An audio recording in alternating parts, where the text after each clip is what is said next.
Hi everybody, WaxFraud here, and I'm making this video today because we just hit 9,000 days in our hardcore Let's Play series. We have put in a lot of work into this series, and I'm about to show you guys what we've done in the last 1,000 days.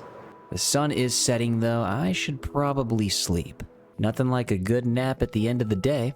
We built a couple different main structures, plus a couple smaller ones here and there for the long plays, but this first one that we made was the giant auto sheep shearing wool farm.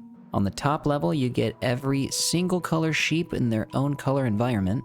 Building this was fun. Red, orange, yellow, lime green, and green definitely have a lot of colors to work with, but as you start moving this way, you get a little bit less.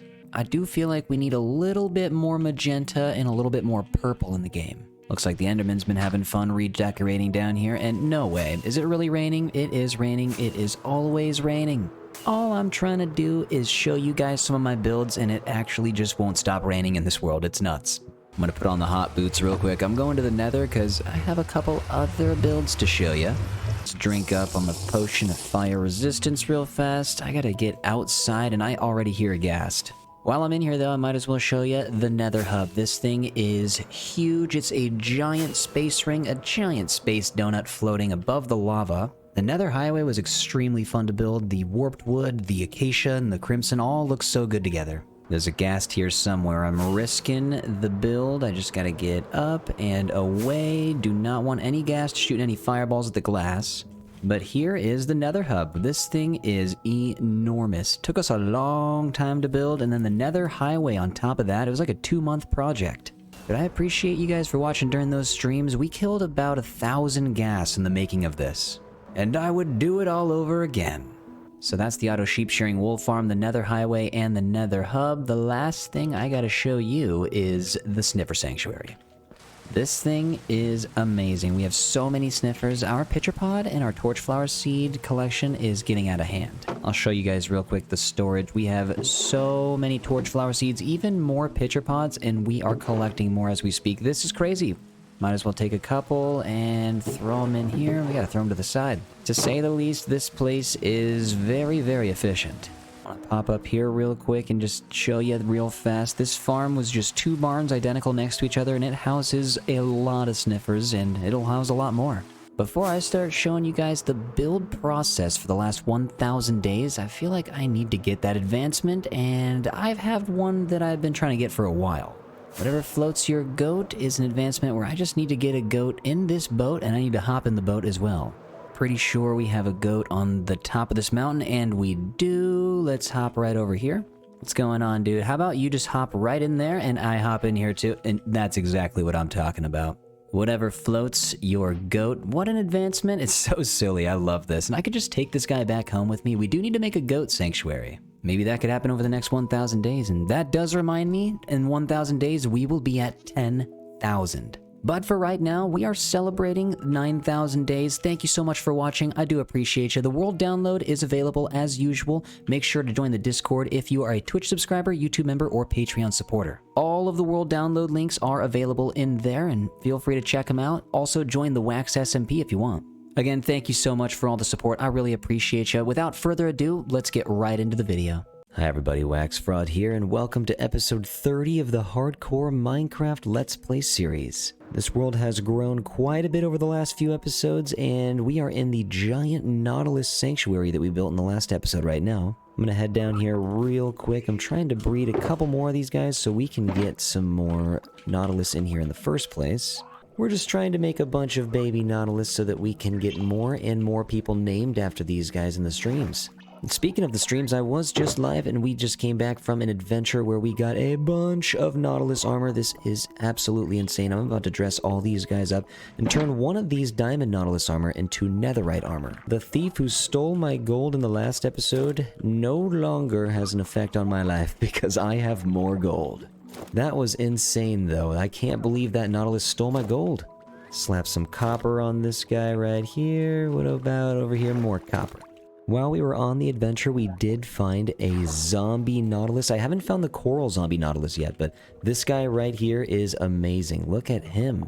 The zombie Nautilus actually can go on land as well, so I found him a couple thousand blocks away and brought him all the way back. As long as they have the armor on him, they're good to go. But this guy, you know what? We're going to get some netherite on him. We'll get some diamond on this guy right here. Move over, and a couple others will get some armor. Looks like everybody's suited up, oh, except for this guy over here. Can we make more baby Nautilus? Wait, come on. Yes, hold on, and yes. That is perfect. We love the baby Nautilus. Flying back home real quick to get the netherite upgrade here, and look at this. The Nautilus Sanctuary is just glorious in this little lake.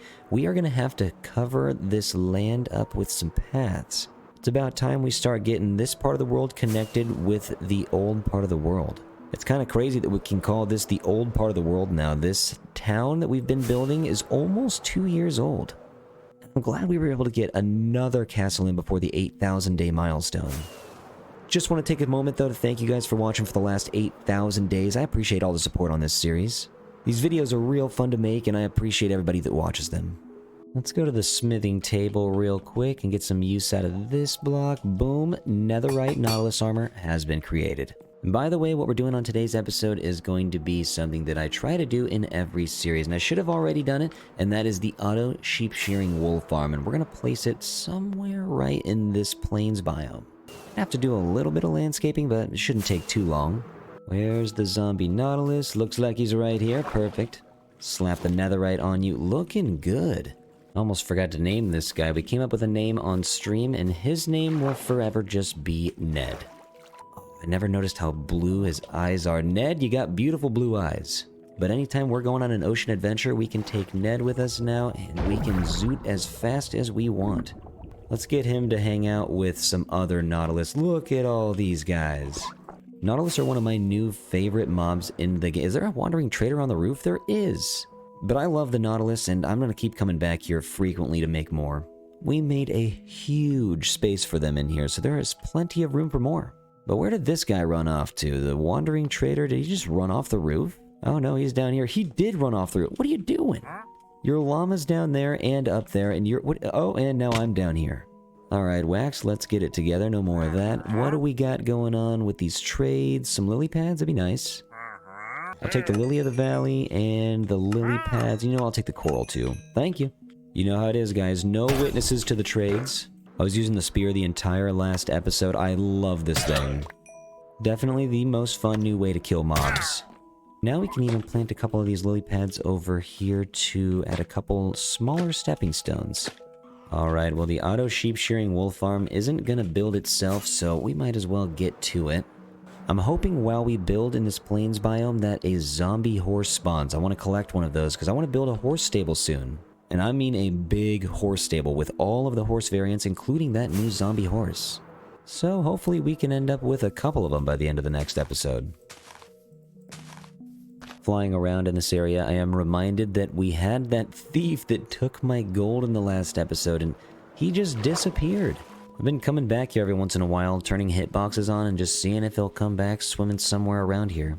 There are caves everywhere, and I'm maybe guessing that he ended up in one of these. It's very possible. There are many, many caves all over the place, and he could be in any one of them. Oh, no way! Oh, dude! Okay, alright, are there any other of them down here? No, we have the gold one right here. Alright, well I'm taking the shulker box out. Let's get a lead. We are taking this guy out of the cave. Oh, I feel so lucky. We were searching for like 10 minutes. That is like the 4th time I've tried exploring for this guy, but I'm glad I went into that little hole. Alright, these guys are coming with me real quick. Get in the pond.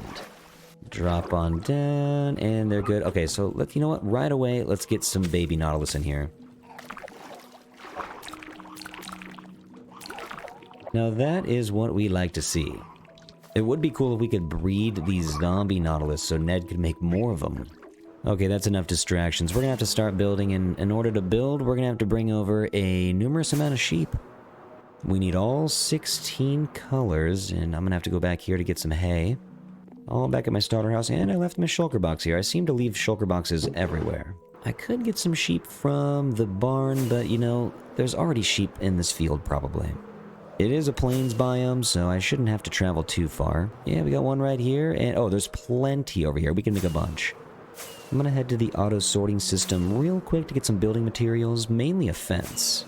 What's up, copper golems? What's going on, Mr. Bark? How you guys doing? I'm just here to grab a couple of things.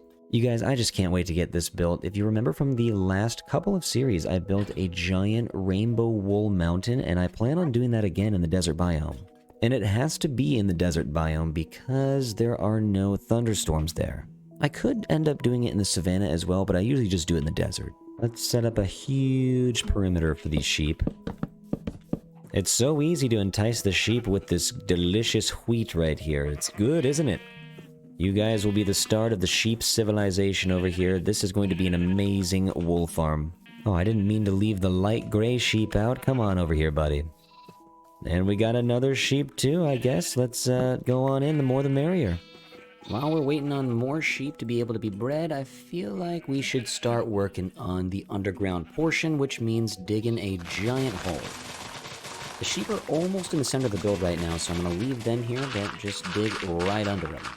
I think we should take all the dirt out into the shape of a circle. Usually with these auto sheep shearing wool farms, I make them into a square shape with 5 colors on each side and the white in the center.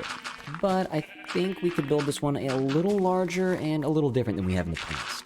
And I did just see that Mojang is about to add an entirely different skin for the baby animals. They're actually about to look like babies instead of small adults. I'm hoping that gets added sooner than later. That would be awesome. Alright, the pillagers are moving in. It's time to get some use out of the spear. Ooh, I gotta get them lined up, actually. Looks like they are all right in this direction. Let's see, how many can we get?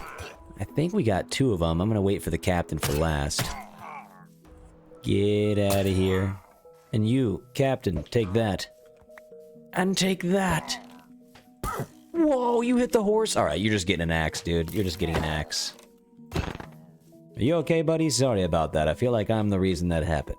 I'm not entirely sure how much stone we're gonna have to take out, but it's not 0. So what I'm doing right now is setting up a beacon. We might as well. There's absolutely no reason not to.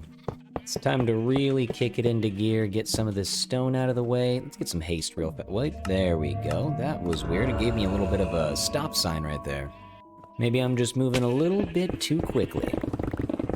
I'm thinking we only need to go down about 8 or 9 levels. I think ground level would be great to have the farm itself, but then we could build down here for some auto storage. Now that is actually one thing I have never built in my auto sheep shearing wool farms. I need to get some automatic storage in here so that I can sift through it with ease. I might be turning this into a perfect circle live on stream. By the way, feel free to join anytime. It is twitch.tv/WaxFraud. We definitely have a few more sheep than we did a few moments ago. We have no shortage now, and we have so many baby sheep right there. Also, if you take a look behind us, we now have a giant opening, and I think this will be enough for all 16 colors. In this series, I have been using a lot of circles, a lot more than the previous series, and I really do want to continue that trend. We also have some new friends, and I'm gonna go right here where it's safe to show you guys. We have some zombie horses now. We got them on stream. I have one over there. Wait, where is the second one? It is so loud right here. This is nuts. I have a nice new workstation up here. I'm just gonna sleep the night away. This will be our main base of operation as we make this build rise from the ground. Looks like the wandering trader needs a little bit of help with the zombie right here. Oh wow, there's creepers down here too. Okay, well that's not very nice, buddy. How about you pick on someone your own size? And here comes a creeper. Get out. Be gone. Sorry about your llamas, bud. Thank you for the trades. Also, I don't know if you heard the news, but there will be no witnesses to that trade. Now it's time to get something in here. We have a pig down here. You're gonna have to go, buddy. We did take out a bunch of stones, so let's use stone bricks to repack the floor. But first, I'm going to use the chiseled stone bricks to get it all the way down the center and around the perimeter.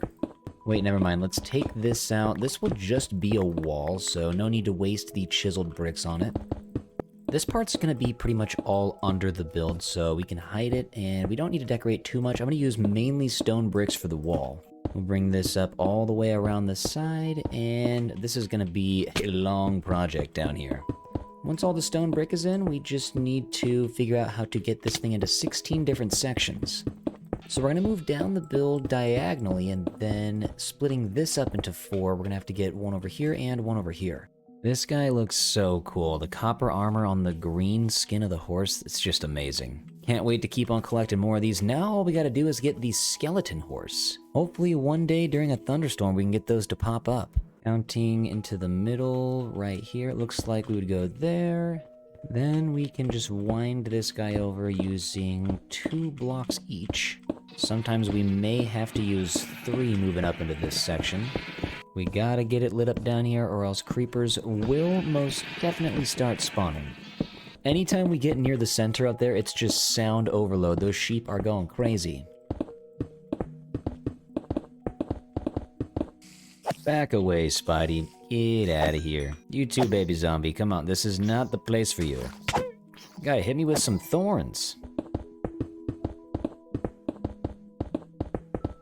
I'm gonna take this out for some glowstone later, and we'll build up right here. We're just going up about 2 layers, that way nothing outside the build can jump in. Trying to map out the hallways in my head, I'm wrapping all of the chiseled stone up with some glowstone, and it's looking pretty nice so far. I'm gonna do this all the way towards the edge. I'm trying to map out these hallways, so I'm getting glowstone all the way to the edge of the rings. We can take down all of the torches as we lay down the glowstone, and I need to count in a little bit as we make these hallways. Go 1, 2, 1, 2, 3, over 1, then we'll go 1, 2. Okay, perfect. So let's start going out like this, and then we'll move up. That should be about enough equal space for them. Splitting this thing into 16 different sections. Looks like I missed a little bit of glowstone along the edge. I love this, because this is only going to be the storage system back here, really. You're not even going to be able to see this glowstone, but we're making it look nice regardless.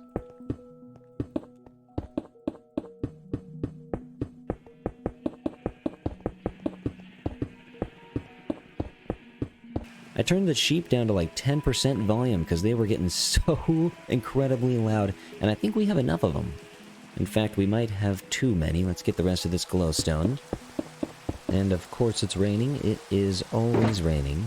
You may have noticed some of the floating black stone over above the build, and that is because I'm trying to replicate the chiseled stone, but up here on the main level.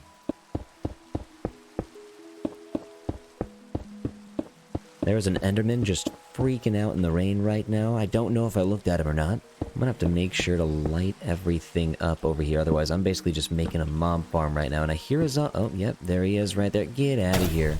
We gotta get this lit up or creepers will drop in on us. You know, we should probably just light up the outside of the ring. We're gonna get a path around here anyways.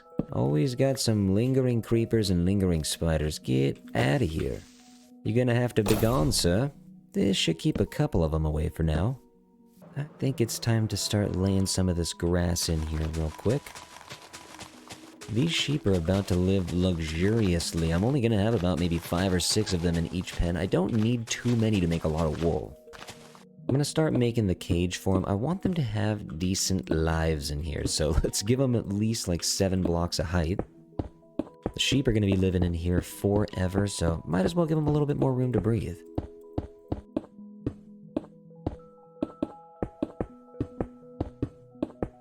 Just need to put in a little bit of glass. Oh, and I forgot to throw in this column right here to connect it up to the corner. But now I can use the glass. These will be the enclosures. And for some reason, continuity is not on. What's going on? There we go. Okay, now it's on. That looks great. I'll have to leave small openings for these guys because I'm going to bring them in with some hay. So I'll leave a little 2x2. And we'll close it off with glass in the middle so the sheep can see each other. We don't want them getting lonely now. The outside wall has a good foundation of stone bricks and chiseled stone bricks, but right above it, I'd like to get some different blocks. Let's get some polished andesite, followed by andesite, smooth stone for the first time ever in a block palette. Let's try that out with some cobblestone as well. Smooth stone is a block that I rarely use, and if I do, I usually just use it by itself, but we're trying it out with something else today. Stop at the hallway and make our way back. cover up pretty much everywhere on this build with this block palette except for the entrances to the hallway. And I guess small areas for windows. The sheep do deserve some windows. Okay, not bad at all. I do want the window to be pretty large though, so I guess we'll go in the middle count. 1, 2, 3, 1, 2, 3, 4, 1. Okay, we'll just take out this middle one. This actually might be a little too big, but we could turn it into 2 smaller windows. Let's check on the outside over here. I mean, the window looks decent, but yeah, it is a little large. Yeah, let's split it up. It's going to be even larger than our entryway. So the windows will be only 2 blocks in width, and let's get that one slapped right there. Boom and boom. What do we got here? Yeah, 2 smaller windows, much better. I want to get some black stone pillars around the side as well. And I'm going to think about this for a little bit. I'll come back to it after I do the redstone inside for the auto shearing. But I'm thinking I want this to be some sort of porch with an awning right here over it to get some shade. Which might mean moving a little bit of this path. But hey, not too bad so far. I like this entrance, I like the middle, and the sheep are gonna be at home soon. I'm gonna have to get some oak in here. This is the most neutral wood I could think of, and I'm going to use this to go all the way around the circle for this upper hallway, and I might bring us down to the next level, and this stone down here might need to go down as well. And that's just depending on what this redstone is going to be looking like. I want to have sheep free roaming up top, but a little bit of redstone right below them. And if I can make it look nice, maybe get some redstone in the glass cages as well. Now, real quick, I want to start lining up where some of this redstone is going to be, and I want it to be right above where the cage is so I can see where that is at with this dirt. It's going to take me a little bit of time to get all of this lined up around the circle with enough space for at least 5 or 6 sheep, but we're going to get this done. I got to get a nice little enclosure right here. This is where the observer is going to go. We'll slap this guy in, get a dispenser going the opposite direction. Slap some redstone up behind here so the shears can be dispensed. And I'll just use the barrel as temporary storage. We'll get the hopper here. We're going to get a rail right on top of that. We'll slap a hopper minecart in there. Perfect. And then we'll close that off so it cannot escape. I would actually want to take these out and replace them with grass.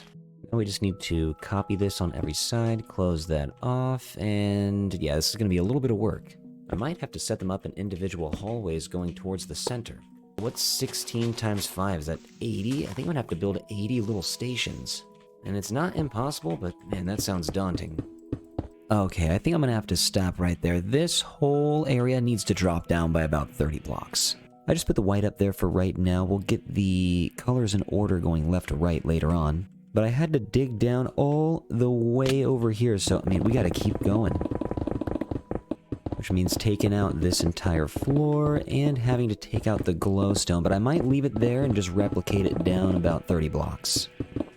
The new floor is going to look virtually the same. I could make some minor adjustments now if I want, but it's time to clear up some space. This build is going a lot lower than I originally thought. We're just making canyons underground right now. This is wild. I took out the bottom layer and oh man, we have so much space and still so much to go. I am just going to replicate this farm though 15 more times. This will probably end up being light blue or purple, somewhere in there. But then I'm going to have this go just 15 other times. I'm gonna have to make some more space. And I love this farm design too. We could go as low as we want. In the past, I've had more than this, but 3 layers deep is pretty nice. And it's a good starting point. If we ever want to lower this build, we certainly can.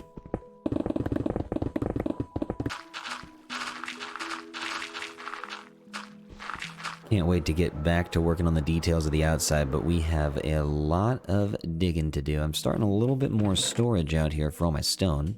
We are collecting a lot of granite and a lot of diorite too. We should have just enough space to get these farms in, and oh, it looks like I broke some of the redstone. Hold on real quick, where did I... Oh, it was right here. That was an accident. I hope I didn't break any more. For this original one, I did build from the top and work my way down, so I wasn't able to get the hopper minecarts in there. I'll get that as soon as the farm is built, but we'll start on this side going up. There's 1 block in between. at least on these middle parts. We could space them out a little bit further on the rest of them if we want, but we'll start right here. And we'll count 3 blocks and build another barrier. And this will go all the way to the ceiling. I'm trying to get all of the hopper systems to meet in the middle right here, and it's going to go a little bit lower over to this area, which will later be the auto storage. I still have a little bit more stone to take out. There's a lot that we already have taken out, but man, we got a lot to go. As long as we have enough space to complete these farms, we can inch our way to the goal. I'm thinking behind the redstone so that we can access the dispenser. I'm going to have a ladder right here. Then we just need to make a glass cage for the sheep, and I'm going to drop them in from the top into some water right here, so it just needs to be 1 block wide. Once we get that in, we'll get some glowstone and some wool to cover that. I'm still using white for right now, but the glowstone is going to make this look nice. And I'll take out this glowstone in a bit once we need to get the sheep down, but just showing you what it's going to look like.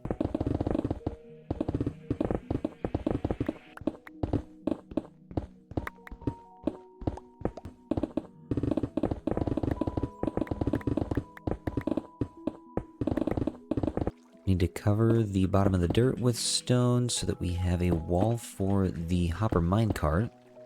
We're always going to leave 1 opening for the hopper system to escape too. But in order for the wool to get sucked down through the grass, we have to get a rail right there with the hopper minecart and close that off. Good to go. And keep in mind, all of the middle blocks I will have to take out, like the glowstone and the hopper minecarts, as soon as I drop the sheeps in, but I'll rebuild it on my way back up. Oh man, that block's going crazy up there.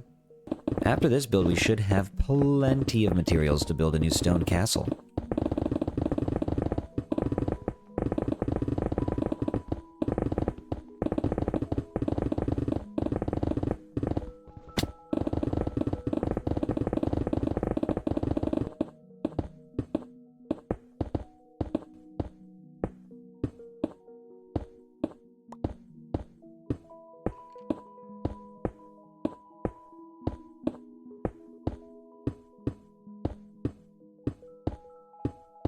Well, I'm trying to build and I can't. The glowstone is in the way. That is loud, but we gotta remove it so that the glass can move up.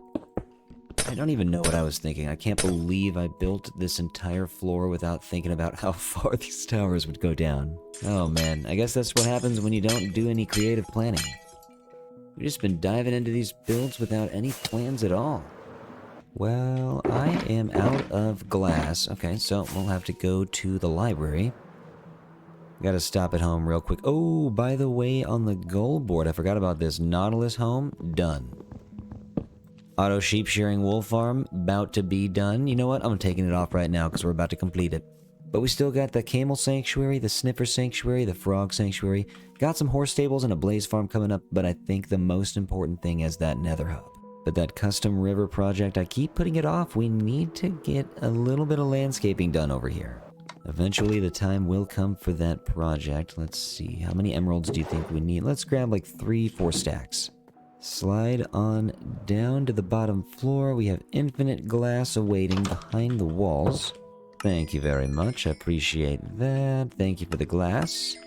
Very much appreciated. Might as well take the time to mend the tools, get them all to 100% durability.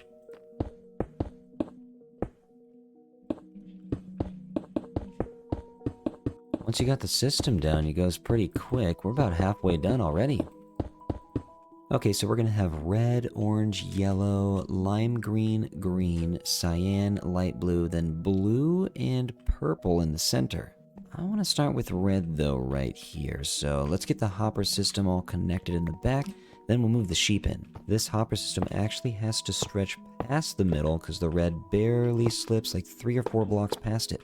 But the hoppers will individually have to pop out. Let's actually just take this one, boom, and there we go. Now to get these sheep in these towers, and oh, that was almost correct. Where are we at? It's supposed to be right there. Get a minecart hopper right there, and hopefully I'm not moving it around too much. Sometimes they will make constant noise, and it's a little annoying. You end up having to reset the hopper minecart over and over. So with the hopper minecart in place, we can get the final grass and some water for safety when this sheep drops down. Okay, this might turn out a little bad. I know for a fact I'm not going to be able to just get only one of these guys out. There's going to be at least 3 or 4 of them, maybe a lot more that try to get out. So I'm going to give them a little bit more space by making this a double wide path. Maybe even a triple wide path would do. Alright guys, please be chill. One at a time now. Ooh, actually, you know what? I could just place that back real quick. There's too many sheep in the way. I just want to place the fence. I don't think it's possible to place this fence. Oh, sheep are falling. Okay, so we have more than one possible sheep that's about to be first. Wait, buddies, get over here a little bit closer. These guys are being a little difficult. I'm gonna see if I can just push him right. Wait, hold on. Yep, there you go. And into the water. There's too many sheep. I need to be able to place this fence. Everybody, please. No. Yes, okay. I think that's enough sheep out here for right now. We can drop down, boom, and take... Oh, my, I'm sorry, buddy. I can take the water. Then we need to get this lit up and colored up. Oh, no. We've had a lot of sheep fall off. That is not good. I am sorry, sheep. That... Oh, man. It's a little dangerous up there, guys. Be careful. That guy is hanging on by a pixel. Please don't fall. No! Why?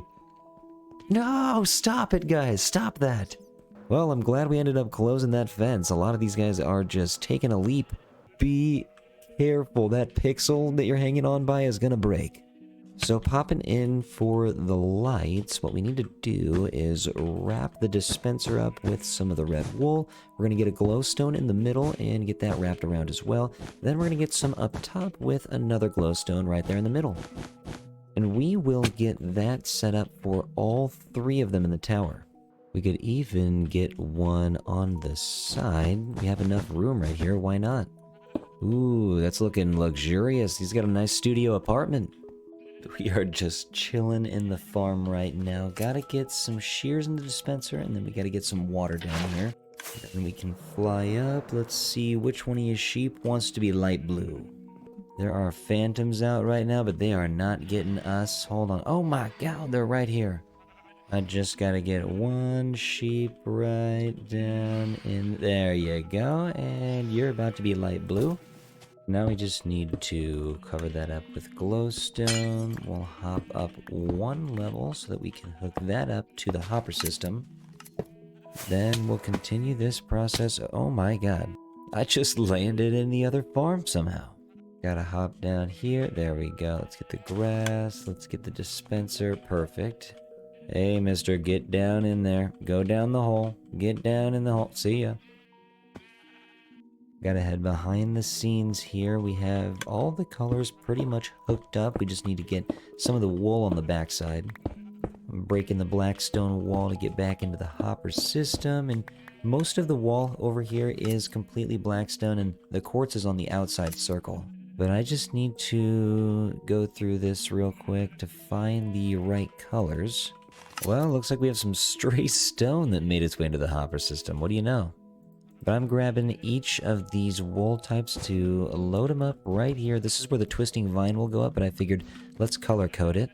So we have white, then light gray, then we have gray, then we'll move into black, and then we have brown. Well, we got some scaffolding, and I think I just saw some mutton. Behind the scenes is a little wacky back here. It's a little loud with all the sheep, but once it's all colored up, it looks pretty nice.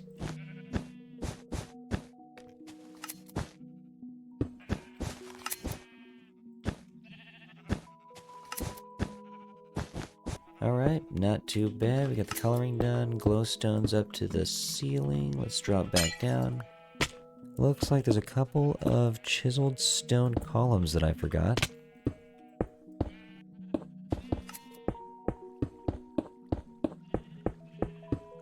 Now we have a means to climb up to the tippy top and get our dispensers where we need. We can also climb through pretty much anywhere else. Let's close that off right there. Jump down here. Anywhere that we can see into the back wall, let's close off with some chiseled. Not looking too bad. We'll continue using the twisting vines on every color. We could have used ladders, but I thought twisting vines would be a little more fun in this case. Oh, he's blocked. There we go. Grow free, buddy. It's all colored up, looking pretty good right about now. Normally in the past, all of my auto sheep shearing wool farms, they've been a little bit more compact, and this is much more spread out, but I love the way this looks. I started bringing the glowstone design from that top section down here, and it's looking decent so far, but I'm getting it covered with the glass right now. Glowstone is just super bright, and if I don't have to look directly at it when I'm walking on the floor, that'd be pretty cool. And it's also matching what it does on the wall. We lined the glass with blackstone bricks, and then we're going to line the blackstone with the chiseled stone. Then we're just going to use regular stone bricks for the floor.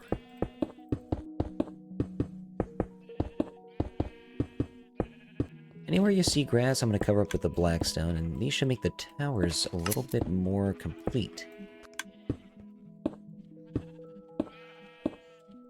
The hopper system that carries all of these items out is going to have to go down a little bit into the auto storage system, which means I might need to break like 2-3 more layers down. But first, I am getting the rest of this quartz wall in. We have so many quartz pillars, I figured why not use them? It's going to look decent in the back for a nice plain wall. We have so many colors, I wanted to use a lot of gray and a lot of white for this build. So the quartz pillars just seemed perfect. Looks like we have a lone sheep up here that is stuck, and I have some glowstone that I need to take back. It's in the way. Sorry, buddy, this is unfortunate. See ya. I will eat the mutton, and it will be delicious. Thank you, sir. I appreciate your sacrifice to this build. Ooh, I love the way the light shines on the quartz, too. This will be a great wall. I might have a balcony that separates the two colors, just like how we did in the Nautilus Sanctuary. But for now, we need to focus on going down a few layers and making enough room for this auto storage. And I hear a cave down here somewhere. We are going to run into some nonsense pretty soon.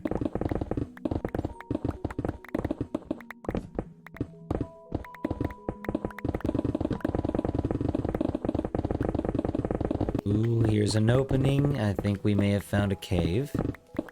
Nope, it's just an underwater pond, but the cave has got to be right here. I hear a bunch of zombies. If we don't hit it, we got to be like one layer away.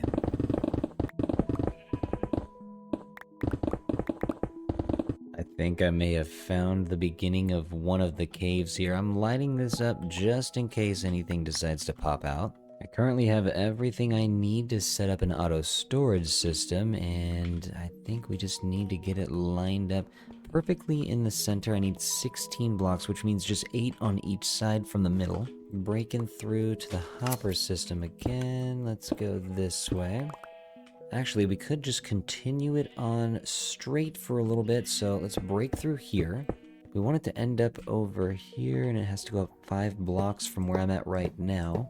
Weaseling my way across the wall here. I have so many hoppers. Ever since we put the stasis chambers in the iron farm, we have even more iron. Way more than ever.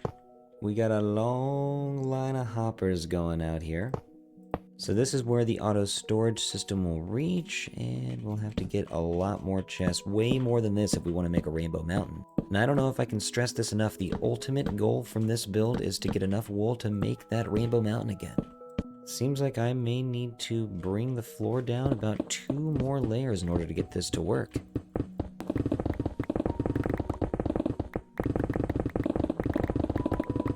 I am soon gonna need a cleric trading hall with all this redstone that I've been using. We'll get the comparators on, facing this direction, and we need to get some repeaters down here.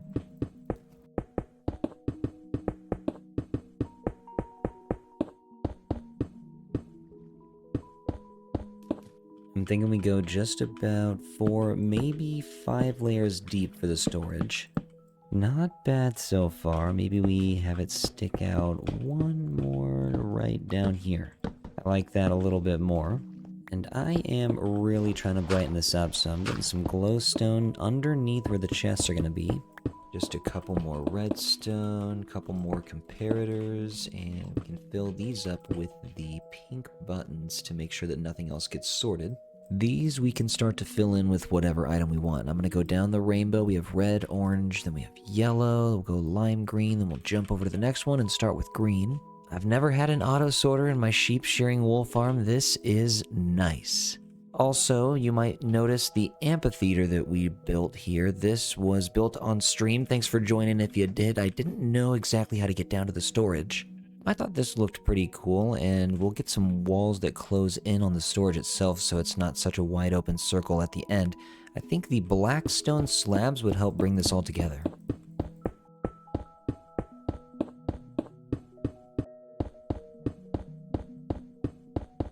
We can bring all of this down to a nice layer of chiseled stone.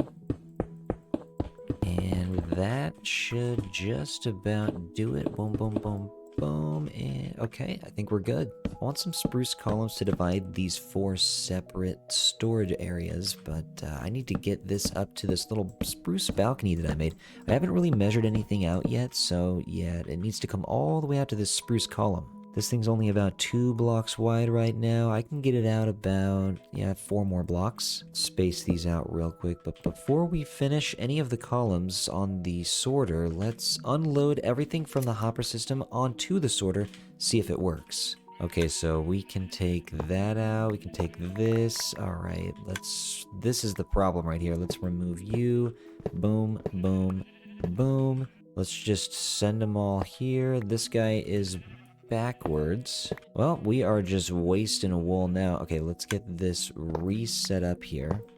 Move the hoppers back in this direction. Okay, it's all getting filtered. We'll break this and we'll grab you. Take this out, take this out. I need to find the rail. There it is. And the hopper mine cart. Let's put you back and you back. Perfect. Everything right now is getting filtered, so I'm just gonna get everything out of my inventory. We have so much wool that dropped. Let's double check on the farm. What do we got going on here? Anything loading up? Nothing is loading up. Okay, what is going... Oh, no way. Well, gotta take you out and get that replaced. There we go. How could I have done that?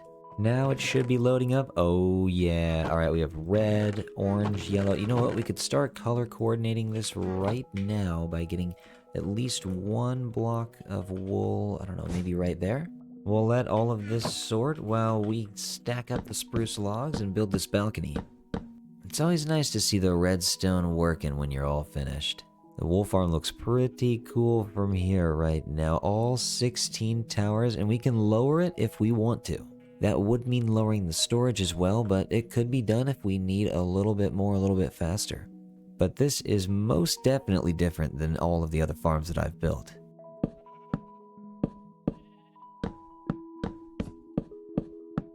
Almost forgot, we need to get composters on these. We gotta reduce the lag as much as we can. Take it all the way around town, and in order to hide this, we'll probably drop the spruce columns down over here and maybe bring the quartz wall out a bit. Just an idea, we could see how it looks.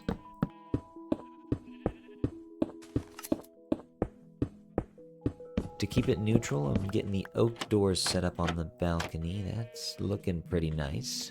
I want to be able to jump down the side here, get a little bit of spruce trapdoor below the oak trapdoor. Can finish this here. Now we can drop below. Let's get the stairs in to get that arched in. We'll get the lantern there to light it up just like the bottom. And I was going to use a bubble elevator, but I'm not sure. I think a ladder right now is a-okay to get us right up to the balcony. And I think I'm going to get some torch flowers hanging up here to add a little bit of color so it's not so neutral. I will hop on any opportunity I get to use the spruce shelves. They look way too good. Most of the wall is just quartz, but we are going to fill in part of the wall with the rainbow wool. I feel like we can get some of the stairs and the shelves up here. Boom, and let's get some light up at the top as well.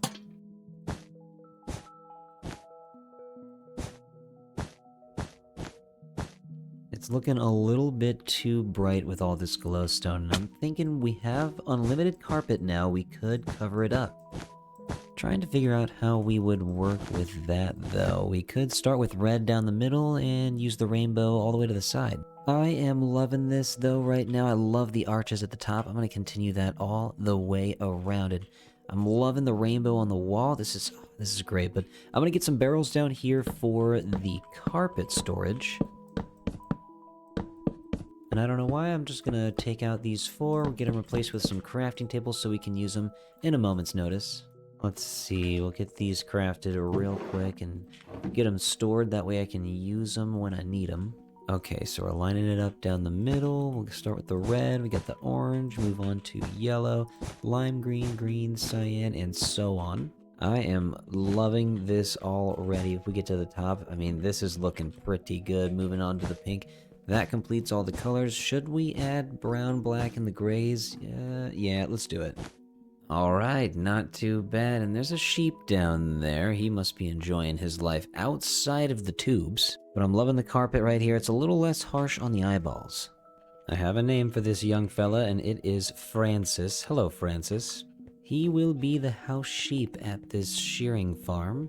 And I do have a Jeb name tag. I will get a sheep named Jeb as soon as I get all of these guys out of here. And of course it's raining again. It is always raining, and I've been trying to get a little bit more light back here, so I've been using levers, getting end rods in between the levers, and it doesn't look too bad. My favorite version of lighting is split between this right here and the wall defense to chain to lantern action. It is about time we get this grass platform out of here, out of the way, and get these sheep into their corridors. And also you might see some spruce railing up at the top. I was basically going opposite what we did down below with the spruce flooring and the oak trapdoors. Now we got the oak flooring and the spruce trapdoors. We could start red right here, which means these guys... Well, there's 3 of them in here. Hold on. You guys... Oh, there's 4 of them. Let's push you in. No, you know what? I'm gonna smack... Get on out of here. There you go. These guys can be orange. We got a couple moved into the red corridor. Now the yellow corridor is no longer empty. We got boom and... But where are you going, buddy? Get back here. Come on. Get back here right now. What are you doing? Alright, stay there. I'm closing you in. Now we just need to let a couple more out. I think we barely have enough sheep to fill everything up, but let's see. Get on in here. Come on. I'm gonna smack you. Get out of here. Nope. Alright, is he coming in? Nope. I need these 2 guys locked in. We go boom, and we'll get the lime dye. You are lime, and you are lime. Well, now I'm just really getting pumped for this build. I want to continue adding colors, and I want to add decorations based on those colors. Green might be a little easy because I can just put grass and ferns and kelp blocks and stuff like that in here. But it'll be fun trying to color coordinate everything else. Oh no, they're falling. Oh no. Oh, I pushed one. We have to stop the sheep carnage. Listen guys, if you don't want to become raw mutton, you gotta follow me in here.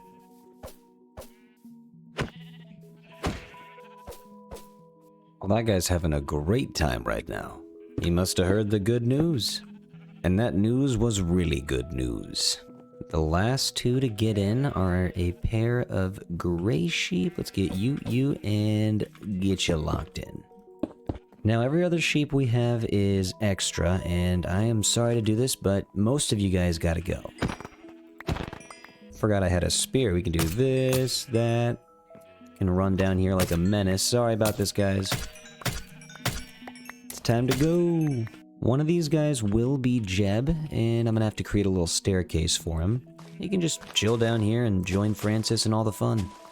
Come on down, and you know what? You can have a wheat. There you go. And it's raining again, just in time for me to get this guy named. Alright, Jeb, get into this world. Honestly, one of the coolest additions to this game. This is one of the most unique aspects. I think Francis is back in the hallways, and oh man, we have an Enderman up here. Let's get all of this grass back. Oh, buddy, no! See ya. He was in the wrong place at the wrong time. Back at the auto sorting system, and we have more Endermen that are trying to redecorate. What is wrong with these guys? But I'm taking some red blocks with me. I figured it is time. I want to take a couple of each. Just want to see what works, so I'll take a couple fences with me. While we're down here, we might as well get the orange as well, since that's where we're moving next. And also, I just realized right now that you can hear the Enderman walking on the amethyst. It's actually kind of cool. You can hear yourself walking it, but if I push this guy on the amethyst, yeah, see, you can hear him on there. You learn something new every day. And Mr. Bark, how did you get pushed all the way into the corner? What are these copper golems doing? Let's get you back next to these fireflies where you are the coziest. Would we consider bricks and granite to be red or orange? Maybe red. The nether wart block might be the most red block in the game. And red sandstone is, in fact, not red, but we can put it in the orange. We'll just make some landscape. I'm going to try to randomize it as much as possible. Since we covered up a lot of the grass with the farm itself, I think back here you can't even really see this anymore. So yeah, there's the farm. I'm just going to put a little bit of crimson stem on the ground. And I didn't even realize this, but I just made a way for the sheep to get out. Yep, they're out in the grass. They're out with all the skeletons, and you know what? I'm just gonna get back in here for the moment. Lesson learned. Let's get a couple of the orange blocks in before I get the flowers. Good thing about all this foliage is that there's quite a few plants in each of the color type. Like, we have so many red plants here already. Now we can just get orange tulips. I think we need some more orange flowers. Let's get some, like, African marigolds in this game. That is my favorite flower, by the way. I'm a little biased, but why don't we see those get added? We might be overloading on red stuff right now, but we could get some redstone, and we could even get some beetroot in the ground. That was cocoa beans. These are beetroot seeds. Nether wart might be overkill, but if we want to add it, we certainly can. We could add some carrots to the orange, though. It's a little more green than orange, but, you know, might as well.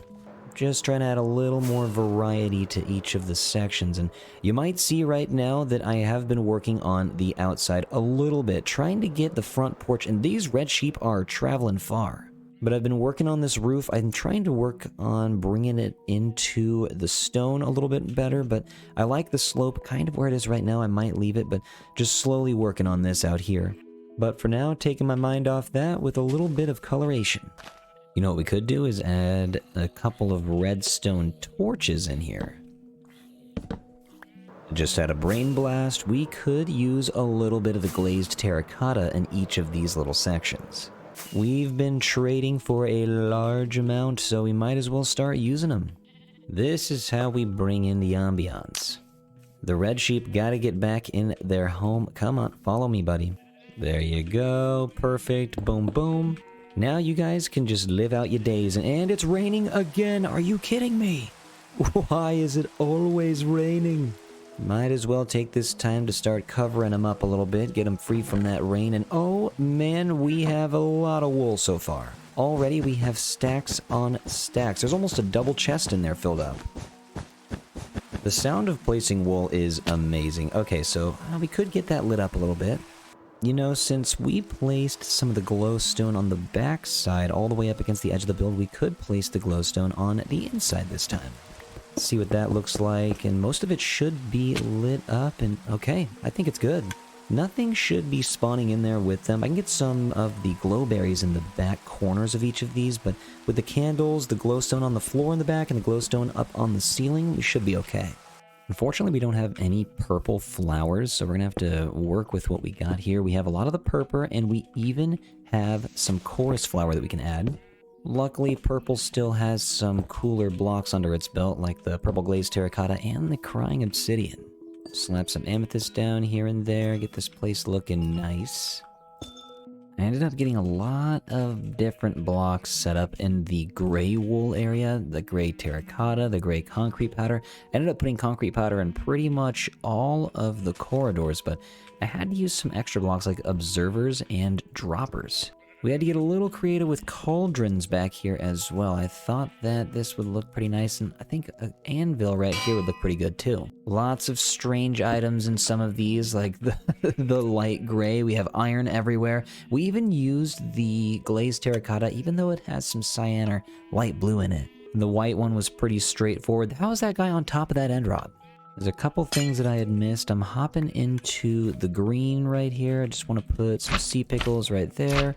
Go right there and right there. The more green, the merrier, and we're going over to lime green because I forgot to put an emerald ore block. I have the emerald blocks, but not the emerald ore. You know what? That's just not a good spot. Let's go right here. We absolutely overloaded some of these with details. The cyan seemed to be hogging a lot of the cool blocks. The prismarine, the copper blocks, and the wood from the nether always looks good all together. Take that out right here. It's a little bit too tall, and at first I did have some pitcher plants. You might be noticing that those are missing. But I moved those guys all the way over to purple because, I don't know, I just feel like even though that they have a little bit of blue and cyan in them, it's mostly purple at the top. And that is a move that I am standing by. The pink guy's trying to escape. Honestly, the pink area looks the coziest with all of the flowers on the floor, the cactus flowers and the cherry wood. It's all just too cozy. Still have a spore blossom on me, and I didn't know if I should go to magenta or pink, but I'm thinking pink might be the right answer. It does have a little bit more of a pink color than a magenta color. It's kind of right in the middle, but I think pink is the right answer. Now, if we can just get some lighting out on this balcony without using torches, that would be cool with me. The black sheep cage has a wither skeleton skull that is always going to be staring at you. And I put wither roses in here, but I hope that since they're in the pots, they don't kill the sheep. That would just be absolutely tragic. I think all the enclosures are looking good. We got all the crimson wood and the magenta, all the purples looking good, all the blues are looking good.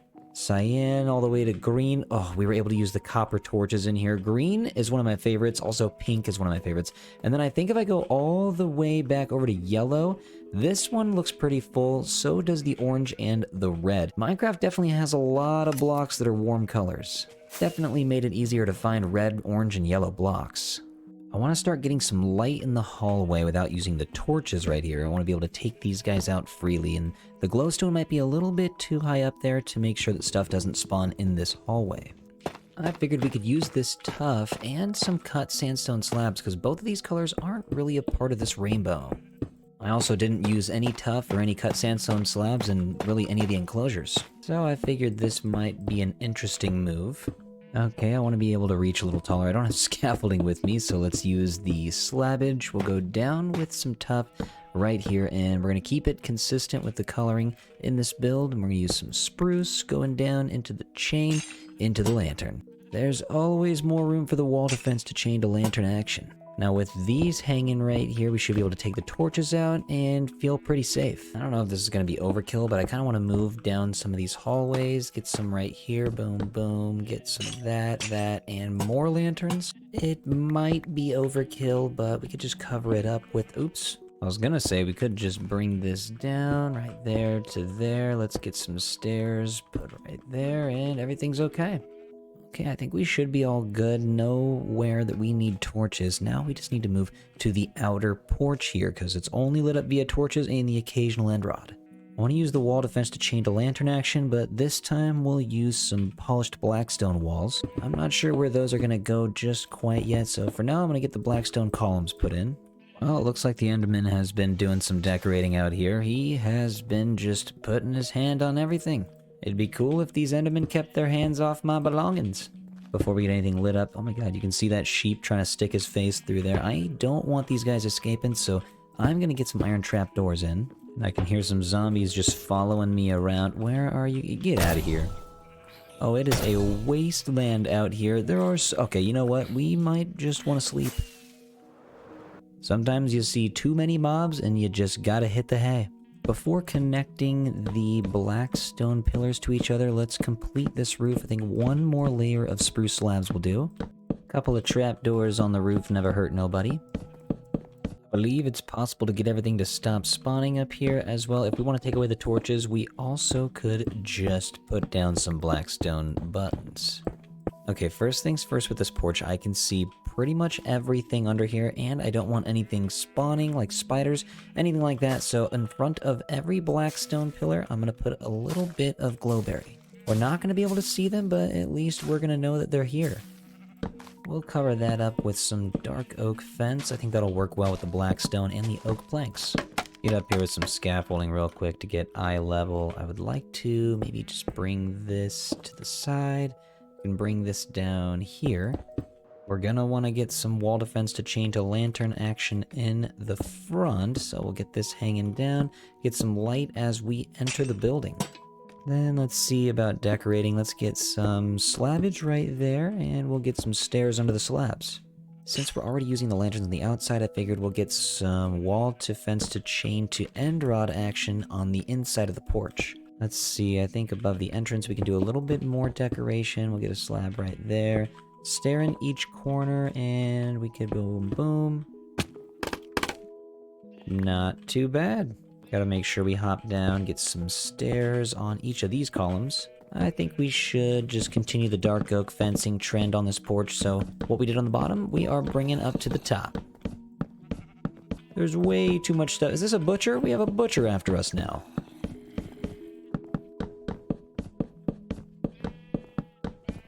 Of course it's raining, it never stops. It's always raining, I swear. Let's get the azaleas up on the side with the stone. We'll slap these all the way around. Azaleas are going to be under all of the lanterns that we installed, and ferns are going by the door. Now we go back out to the porch, and we get all of the torch flowers in. Once again, we're going to use ferns in the door. Everybody loves seeing ferns when you first walk in. Oh no, it's a thunderstorm. Yep, zombies are spawning. I am just gonna sleep. I'm gonna have to use this as the perfect time to show you the brand new entrance into the build. So we have a way to get up, and we have a way to get down. It's a nice discreet little entrance on the east side of the build that takes you to the balcony that looks over everything, and then all you have to do is jump over here and take the ladder. Looks pretty nice when the sun is poking through in the morning. I'm gonna have to take out that beacon. We don't need it anymore. Then we walk out. It's looking pretty nice out here, looking like an official farm. Except, yeah, this beacon is kind of an eyesore now. Let's go ahead and just remove it since we don't need it. If you listen closely, the sound of taking a beacon down is actually so sad. It's time to bring the front porch to a close. We'll bring this down here, get the oak slabs and more oak slabs. That way it's a nice gentle rise. Get some dark oak trapdoors on the side. Use a little bit more of the blackstone. And what's an entrance without some campfires? Before the sun goes down, just want to get a few things in order. Let's get that bone mealed, and we'll get the fence up in order too. Okay, now moving to the roof, I feel like we gotta make a rainbow dome. It's the only way this is gonna work. So, let's just start off by making a ring of blackstone and glowstone. And this will create a nice foundation for a brand new dome. That's like the 10th dome in this series. To be honest, I don't think 10 domes is quite near enough. This will be a fun one. It's going to be a little difficult because we have 16 different sections to make instead of just one solid color. Need to keep on coming back for a stack of each color. Right now, our only job is to build directly straight up into the air. It's going to get a little confusing when we get towards these quarter marks over here, in between like the yellow and the lime green. Making it go directly into that center circle is going to be a bit tricky. But for now, I'm just going to basically have it go up in a straight line, except for occasionally I'll move it a little bit to the left. It is going to be tricky, but it's got to be done. And you have got to be kidding me. It is always raining. Still to this day, I don't know anybody that has a world that rains this much. Why me? Why does my world have to rain so much?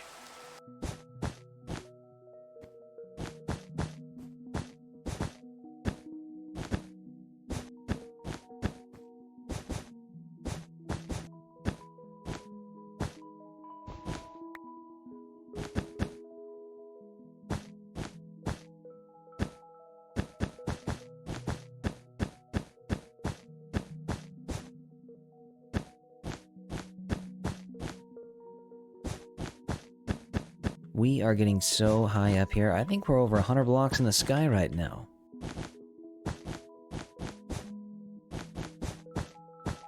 I knew this part was coming. This is where it gets a little difficult to figure out exactly where the colors are meeting up. Now we just gotta cut through the diagonal sections with some black stone. Hopefully this all lines up well. There may be some sections that I need to fix on the underside, and in order to get that done, I may need to use a happy ghast. We've been using Roger, but we could get a different happy ghast for this project. It's about time we let another ghast join in on the reindeer games. Now we gotta figure out this awkward section in between the quarters. Let's just see what we can do. I'm gonna hop down. I believe I should start right about here. Break that slab, get it replaced, and can I hop up? I can. I don't want anything spawning up here, so I'm going to get some end rod spikes going all the way down to the glowstone strip. Then I'm thinking about just using carpets around the rest of the dome so we don't have to use too much light. Carpets will do the same job.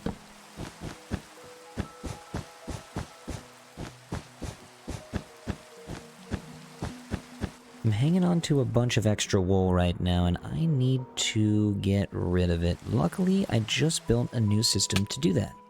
I can help myself out right back here. There's a little system with this chest, and it takes all of my wool for me. There's an Enderman chilling right here, and dude, just get out of here. There's another one? I mean, come on. Why are you guys here? Let's skedaddle on down to the Happy Ghast Sanctuary. Roger's chilling over here. Which guy should we take next? Personally, orange is my favorite color, so I think we should head on to Marshmallow right here and get out of this farm. Hold on, I'm locked. Marshmallow needs me to open this and that probably, and then I can get out of here. There we go. Okay, perfect. All right, let's slowly be on our way back to the dome. By the way, if you haven't met Marshmallow yet, say hello to Marshmallow.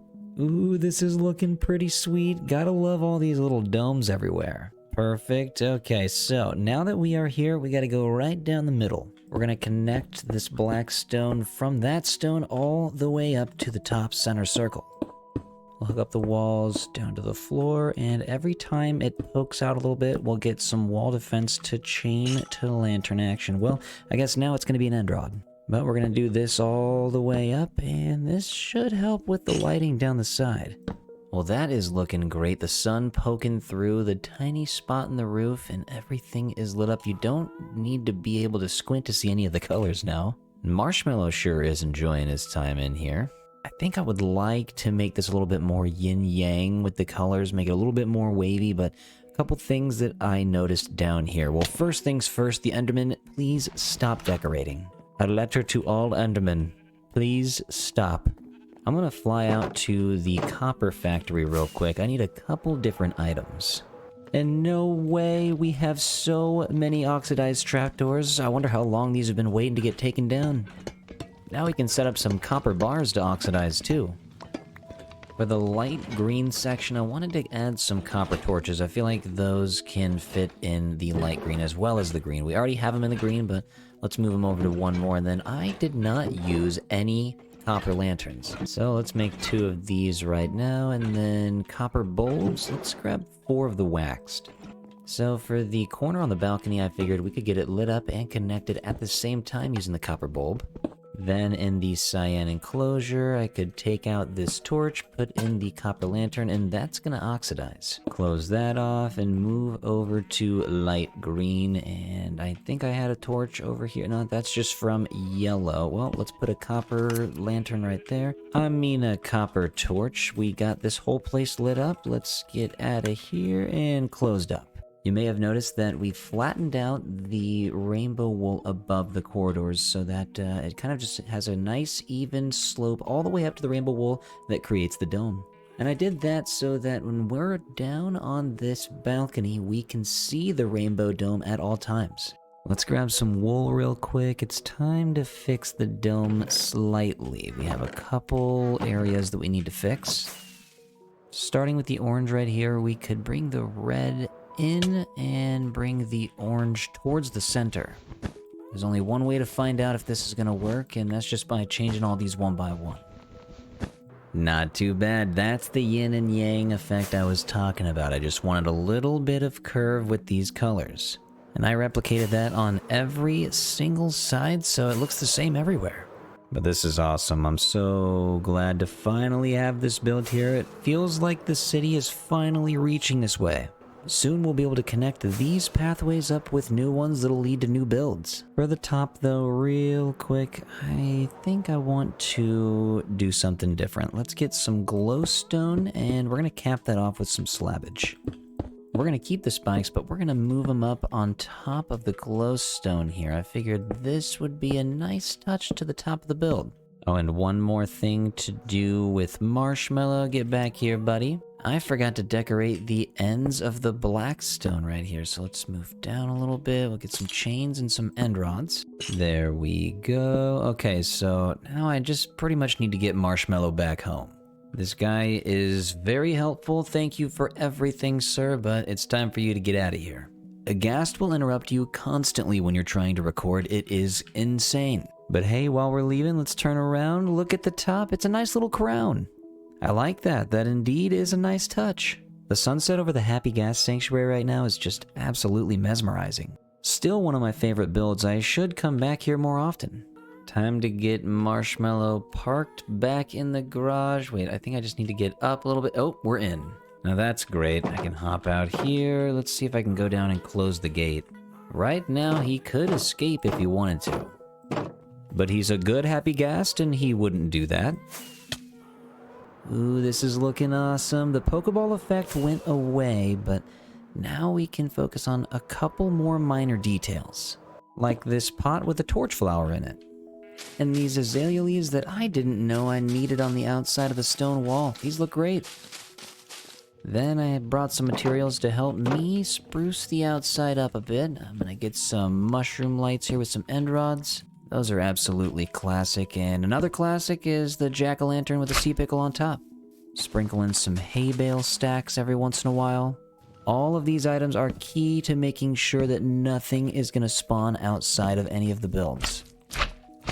I cannot believe we finally finished this build. Holy moly, I don't know what else to add. We can finally enter and enjoy it. There's a few ways we could enter. We could just jump straight down using the elytra, say what's up to Jeb, say what's up to Francis, then grab the wool as we need. Or we could be polite and use the main entrance. We could just hop straight down here, then just take a quick left. You may notice we have more plants up here, making it look decent. And the back areas are finally decorated. But then you can just open the back door and boom, you are in the farm. And this is also a nice passage to get behind the scenes. We are now collecting more than a double chest of all of the colors. This is a very well working farm. Nice and efficient, and we could make it more efficient if we want to lower this and add more farms. But I don't think that's necessary. I just want to take one more look at all of these exhibits. I love what we did here. Can't believe that we ended up finding enough blocks to put like a whole environment in each of these. It was fun using a bunch of different blocks, even like the crops for different colors, like the wheat for the yellow and beetroot for the red and carrots for the orange. And it got me thinking, like, there would be so many more cool crops if they could add them to the game. And you know what? I'm going to ask everyone that made it to the end of the video, you guys, what crops would be the best crops to be added to the game? Honestly, I think they should just add oranges to a different type of tree, and they should add cherries to the cherry trees. Or maybe some onions. Onions would be pretty cool. But guys, thank you for hitting the like button if you enjoyed this video. I appreciate you for watching. Thank you for being a part of this community. This whole world is growing so quickly, and I am so pumped for the next episode, which is probably going to be the Nether Hub.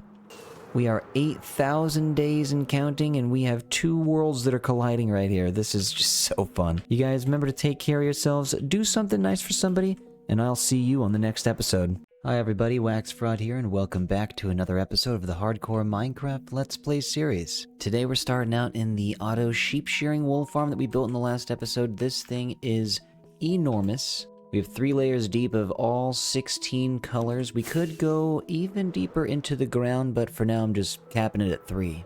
The dome outside is huge, and oh, just in time for the sunset. When we're at Waxteros flying into this plains biome, now there's a giant rainbow sphere right next to the Nautilus sanctuary too, so now we have 2 major builds over here. It's time to start getting some smaller ones around the side. We will have to do that eventually throughout the series. We're going to do more long plays and more streams like this Pumpkinhead prison that I just built. By the way, guys, thank you for stopping by all the streams. Much appreciated. It is twitch.tv/WaxFraud if you want to stop by anytime. Also, thanks for the support on this series. It means a lot, man. I appreciate you guys watching the videos. Thanks for leaving a like and commenting on all these. Right now, we are chilling in the Pumpkinhead prison, though. We have jail cells everywhere. These ones up here are kind of cozy for the less violent offenders, but down here, these Pumpkinheads, These guys are chilling here for a while. Even this little guy, you don't even want to know what crime he committed. This guy back here holding the cobblestone is just an arsonist. Jack-o'-lantern over here likes to walk on the streets and smack people, and you know what? We can't have that, so that's why they're in the cell. We got a back office back here for any employees. I gotta start moving some villagers in here. That'd be kind of cool if we had some security guards. Next Halloween, I'm gonna have to search for more skeletons though, and the jack-o'-lantern baby zombie. I hope that can be found. It'd be pretty cool to fill these 3 up here, and we have one on the top floor. Oh, also this middle floor as well. I completely forgot. We have a jail cell right here all by its lonesome. But the top floor is where we have a little bit of an area for the employees to chill while having 2 cells on each side, and these ones are a little cozy as well. I couldn't not make it cozy. I mean, not everyone is like the pumpkin heads down here. But still, I kept it a little bare, nothing too crazy, a lot of grays and a lot of browns. The employees can take breaks outside on this back porch as well and look at the valley. Oh, and you can see the rainbow sheep shearing wool farm as well as the copper factory from back here. Also, you got a nice view of Armadilliopolis with the sunrise. But yeah, thank you guys for stopping by the streams. It really means a lot. And thanks for hitting that like button. It really does help grow the community, so I really do appreciate it. 2 other builds I wanted to show you are these 2 houses at the top of the mountain that make our town a little bit more complete. If we're hanging out somewhere like our nether portal tree, we can now see structures up there where it used to just be completely flat. But I do want to thank you guys for watching these long plays as well. This mountain tower and the mountain lodge were both super fun to create, and I appreciate you guys for watching the video.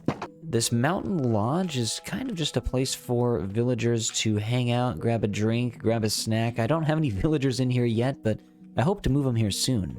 They actually don't even live too far, right down the mountain in Crystal Cove. These guys, I mean, there's like 10, 20 villagers down here. They're all just scattered around doing their farm work, doing their armor work. A lot of them have just been getting stuck like this guy. What are you doing, bud? Get back up there. I feel like eventually, if we just bring some beds and place them along the paths, the villagers will naturally work their way up the mountain. I still can't believe we just released episode 30 of this hardcore series. We have 30 episodes of this series down, and here's to 30 more, man. Let's go. We've built quite a bit, and you know what? With all these new updates, there's so much more to build. Mojang just announced that they are going to add golden dandelions, which are going to prevent the baby mobs from turning into adults, which means infinite baby mobs. I think this is an incredible update for 2 reasons. 1, because we get a new flower, and 2, because we have so many more buildings that we can dedicate to the mobs. We can have a regular sanctuary and a baby sanctuary for every animal. I feel like I gotta come back and say what's up to Jeb every once in a while now that we have a Jeb in this world. I love just flying around in this area and coming back here though. This is my new favorite build right now because it is giving me all the supplies for Rainbow Mountain. We are gonna be doing Rainbow Mountain soon. I'm just letting this thing fill up a bit. Probably going to get about 3 or 4 double chests before we start working on that project on stream. And the desert biome that I'm planning on building in is pretty large, so I'm probably going to end up making a video about it as well. I almost forgot the reason I came back to this area. I have 2 zombie horses that I collected in the last episode. I tamed them, put some armor on them, got a saddle on them, and now they have wandered off again. They previously wandered off. Luckily, I flattened this whole place out. Makes it a little easier to spot them, but they still travel kind of far. I see one of them right... Oh, I see both of them right here. They wandered as far as they possibly could until they reached the snow. Maybe they just wanted a good old glimpse at the Guardian farm. You're coming with me, Buster, and you're coming with me, Bubs. You know what? Maybe that'll be these guys' names, Buster and Bubs. The sun is about to go down. I kind of want to get a 3rd one. Hopefully we can find one.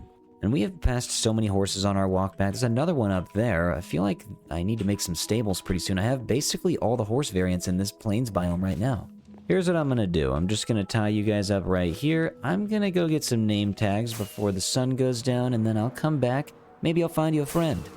Recently I lit up this island, so nothing's gonna spawn here, but we can still have a chance of a zombie horse out in between these torched up areas.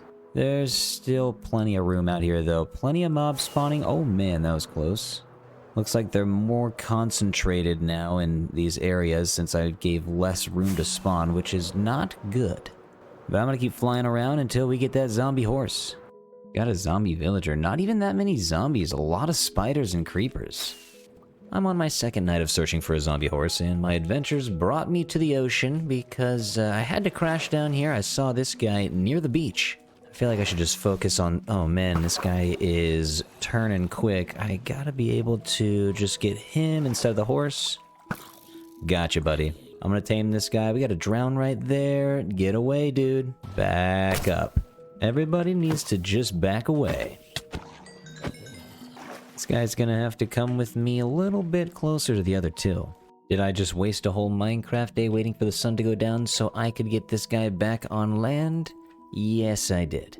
Alright, he's on land. Let's get rid of the lead and let's try to get this guy tamed. Nope, come on. Don't go down the hole. This guy's going crazy right now. Oh, wait, I see hearts. Okay, perfect. So let's get this guy a saddle. Let's get some netherite armor. And you know what? This guy is going to be called B. Hold on, couldn't get it. There we go. B. All right, let's get out of here, man. This is dangerous. Dang, B's actually pretty fast. I'm going to go get him hooked up with Buster and Bubs. Got the 3 musketeers over there. You guys are looking good. Okay, so we got Buster and we got Bubs and we got B. Gotta get you on the lead. I'll just put you right there. You guys are looking great. One of the coolest new mobs in the game by far, the zombie horse. They look so good. Alright, no more distractions. We need to fly home. I need to make some fire res potions so we can go to the nether to start working on this nether hub. Back to the starter house once more. Actually, let me check the goal board, make sure that there's nothing that we need to cross off. Looks like everything else still has yet to come. That horse stable is something I'm super excited for, but the nether hub, I am working on that today, so let's take this out right now. I might already have about a dozen fire res potions, but we need to work on making a little bit more. We already have some water bottles in there. Perfect. Get the nether wart and the magma cream, then we'll load that up with some redstone after. And I hear someone meowing. Rox, why are you being so vocal today? What's going on? I already fed you. You got the company of a copper golem right here. What more could you want? So we have an awkward potion. Let's get the magma cream in there. And since the potion only lasts 3 minutes to start off, we need to put a redstone dust in there to make it 8. I'll take that. Thank you very much. Very much appreciated. Okay, just finishing up. Perfect. Now we have 4 shulker boxes filled up with the potion of fire resistance. I feel like this should be good for now. Time to head to the nether portal. Here's the moment of truth. Are we gonna survive making this build or not? What is going on here? Alright, you know what? I feel like we gotta let everybody out. Clark is in here. You can't even see Clark anymore. I don't even know if that's Clark. Alright, everybody, I'm gonna let you out. I've traded with this cartographer a lot. Oh, is this the... Wait, that's the trial explorer guy. What are you doing here? Alright, letting you guys out. That's 1, 2, 3 villagers, and that's Clark. Everybody out. Everybody out. I find it crazy that everybody got stuck right there. They could have easily gotten out, and there goes my bush. Put on our hot boots, and boom. Looks like we have a mason that's still chilling here, and a bunch of chickens have made their way out. What are you guys doing here? Time to say goodbye to the temporary nether hub, although it's going to serve as a nice little storage unit for right now. Keep all my fire res here. I should drink up, by the way. Also, this nether highway is probably gonna have to go. It does split into 4 directions, but probably gonna have to move it. Even if it goes to the left or right by 5 blocks with this new castle, I just want it to look good, so I'm gonna have to do what I gotta do, even if that means moving the entire highway. So as you guys see, we have a large open valley, but a little bit of netherrack that we need to take out. A little bit of soul sand up here as well, and this cow is still chilling. Good for you, man. He's been living in the nether for over a year now. I gotta be on the lookout for gas. They could pop out at any time, but that is just the nature of building something in the nether. Random islands like this are gonna have to go to. I'm sorry, buddy. You're gonna have to go. Goodbye. We did a little bit of excavation when we were working on the Froglight farm, but this is gonna be a whole other project. The shaders in the nether just amaze me. It's a total sight to behold, and I still get asked almost every video and almost every stream what shaders I'm using. I'm using Complementary Unbound Shaders. Got the last one right here, and off to the next island. I think this giant island or wall that's kind of coming out, we're gonna have to take out. Layer by layer, this whole thing is gonna be gone. Probably gonna get a lot of this done on stream as well, so feel free to stop by anytime. And oh no, I broke the gold. Nope, buddy, I'm sorry. Okay, that's enough. That's also enough. I haven't used the spear on a piglin yet. Where you... Oh, I don't want to get the cow. Could use the spear on a gas. There you go. Get out. And be gone. Alright, I think the coast is clear. Let's keep on taking this little island out. We are going to have so many materials when we're done with this. A lot of soul sand, a lot of soul soil, and a lot of netherrack. Ooh, what do you know? It looks like the very first little tunnel that I dug when I got down here. Ah, memories. This is awesome.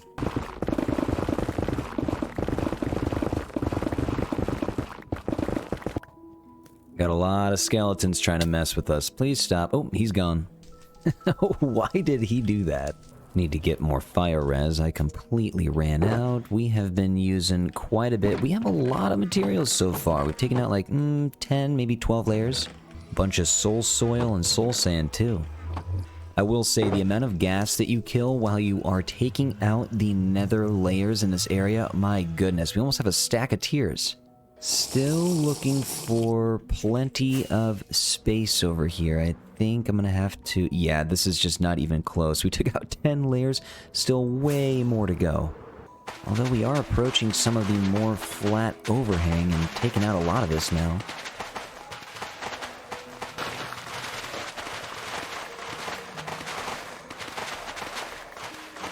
Oh no, get out of here. I'm gonna get you before you get me. Stop it. Oh man, the spear is amazing.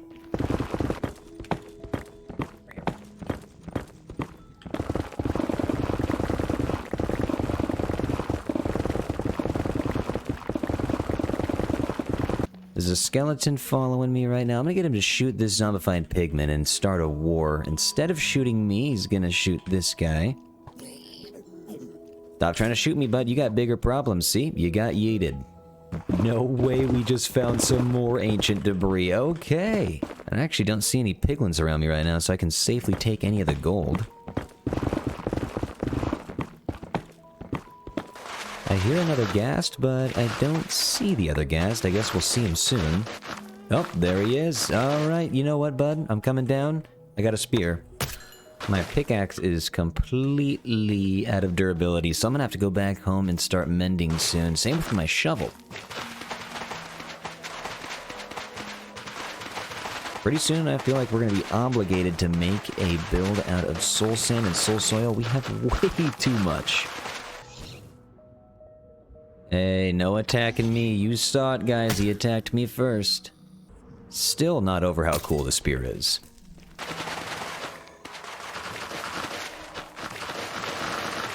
Oh, I forgot zombified pigmen can spawn with the spears too. Looking good, buddy.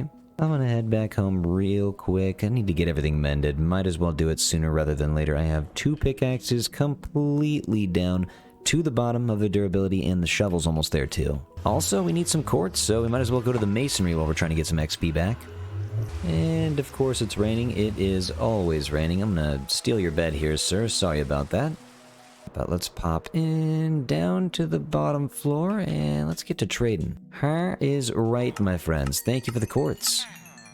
This is very much appreciated. I have a few double chests of each type of quartz, but I don't think it's going to be enough.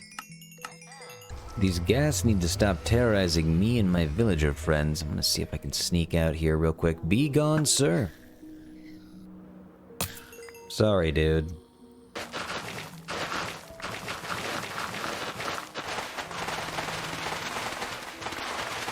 Oh no, don't do it, bud. I'm gonna get you before you get me. I have a feeling we're gonna get a lot of gas, because we have another one already.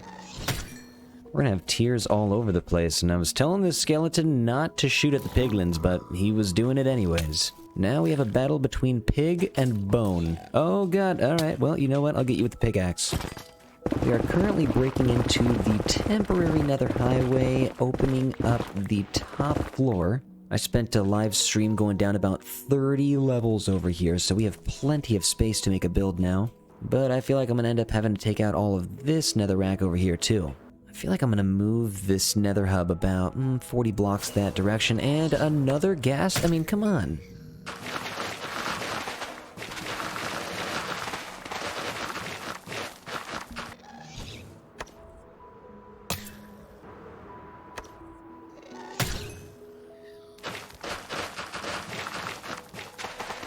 We've already gone through an entire shulker box of potions, and I started filling it up with the nether bricks that we started smelting. I figured, why not? A couple chatters had mentioned, why are you not smelting nether bricks while you're taking this out?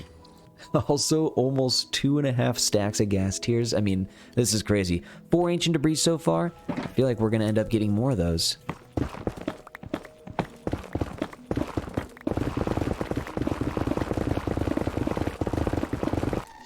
Whoa! You are disturbing the peace. Maybe start going down 2 layers at a time, see how fast that goes. Still trying to be as safe as possible, but I feel like we can go a little bit faster, right? A little bit more gold.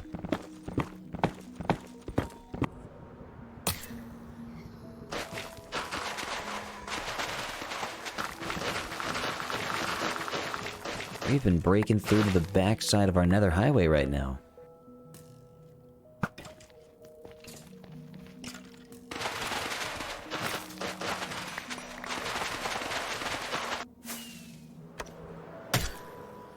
We are just collecting an insane amount of materials right now. We have soul soil, soul sand out the wazoo, netherrack. We started making more double chests to start filtering it over here. We have so much gold, so much quartz. We even started stacking up the crimson nylium. It's just insane, and it's going to be nice to be able to talk to you guys without the nether portals sound so close. Once we rebuild this thing, everything's going to be a little bit nicer. We can start building the nether highway. Life is going to be great. You know, I don't really want to kill all these ghast. It's just turning out to be so many. I have so many tears now, I'm starting to feel a little bad.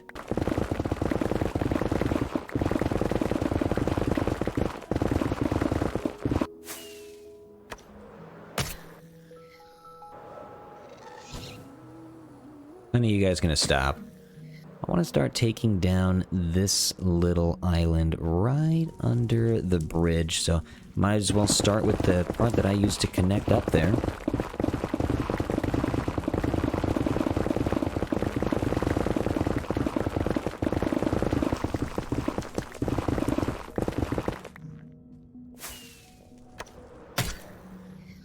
I've missed a couple, but I'm trying to record all of the ghast murders. There are... Oh, okay, well, there's another one coming.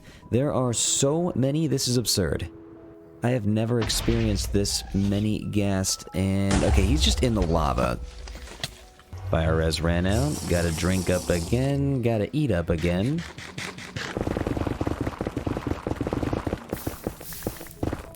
Okay, well, that's lava. Good thing we got the fire res, but there's just lava everywhere. Time to mend up again. Ouch, I keep hitting my head, but time to mend up our tools. We got a bunch of netherrack to put back. Let's get the brown mushroom in here. And of course it's raining again. It is always raining. You know what, I feel like we never give the guys on the top floor any love. Let's just trade with these guys to start off with before we move down to the bottom floor. Thank you very much, top floor guys. You are very much appreciated. I love how the spear just naturally mends itself. Anytime you get a kill with it, you just go grab the XP. It's just already at 100% durability every single time. Oh boy, we got another one. Time to go, buddy. Sorry. We have some glowstone under here, but I don't know if I'm going to be able to save it. It is, well, I guess I could get some of it, but... yeah, most of it's going to fall into the lava. Now, I don't remember if this guy right here spawned with a saddle, or if I put a saddle on him. We're also getting a significant amount of magma blocks, too. We can make a gold farm eventually with all this. Keep on bringing it down lower and lower. We used to be all the way up there. It's crazy to think about how much netherrack we've taken. And I know I keep saying that over and over, but I don't think I've ever done an excavation this big. Oh no. Oh, you hit a pigment? Dude, what did they do to you? I'm gonna get away from my home, but you know what? For that? Oh gee, you know what? Take that. We're getting pretty close to... Oh, we got an enderman right here. We're getting pretty close to the lava, though. That is just looking mystical. Gotta make sure we're potioned up, and I do not have any on me. You guys gotta see how much netherrack we have so far. It's absolutely insane. All of this is netherrack except for this row, and I'm starting to do this row right here. This guy is freaking out. kind of just encroaching upon that space. Let's see if we can get a couple more chests. Honestly, we can just go right in front of these. Been nice having the furnaces here too. It's paying off. We have quite a bit of nether brick. It would be cool if you could just get it from the mason, but nope. Magma Cube, get back. Not today, buddy. You will not be ending my hardcore world. Whoa! We let the Enderman free and he repaid me by stealing one of my mushrooms.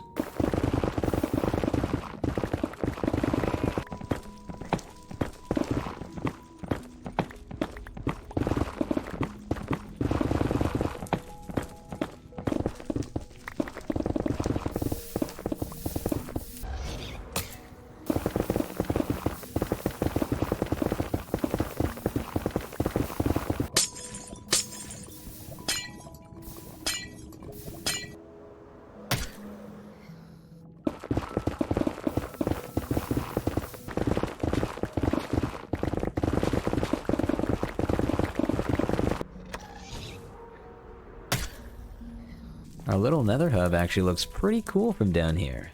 Real quick, going back to the overworld, heading to the masonry because I'd like to grab some quartz so I can start measuring out how big this circle is going to be. That's right, we are doing a circle again, but we will introduce some spikes going out of the circle. I'd like it to be a little bit like the design I had from the last series. But instead of using that deep slate, we are using quartz.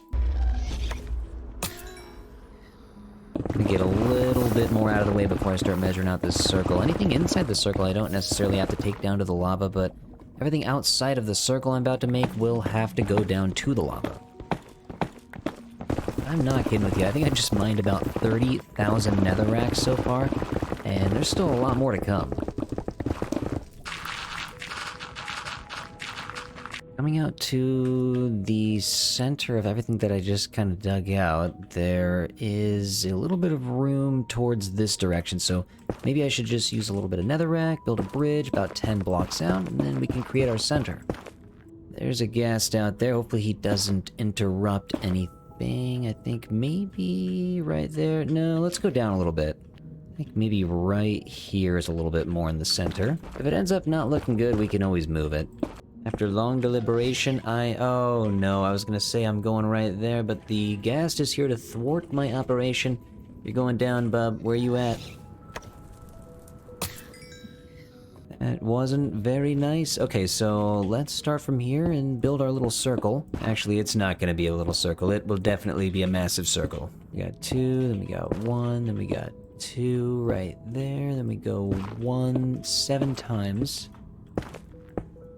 And again, if anyone's wondering, I am using the circle generator. That's at donatstudios.com, and I will put that link in the description. Uh-oh, okay, that's not cool, dude. Time to go home. Looks like, oh, jeez. Okay, so he's trying to break some of the chests. A lot of that glass broke open. Just cover that up for now. That was not very nice. Any lava that's going over the build, we're gonna have to plug that up, unfortunately. Sorry, guy. Hold on, can I get up? Nope, hold on. Let's try one more time. Float on in there. Oops, oh, I'm on fire. Well, I guess that's what fire res is for. We could just float right outside the lava and plug it from the inside. Feels good to be on fire.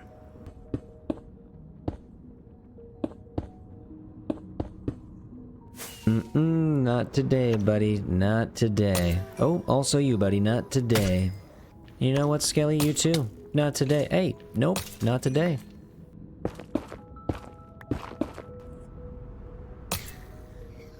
The carnage truly never ends. Stay away from my circle, bud.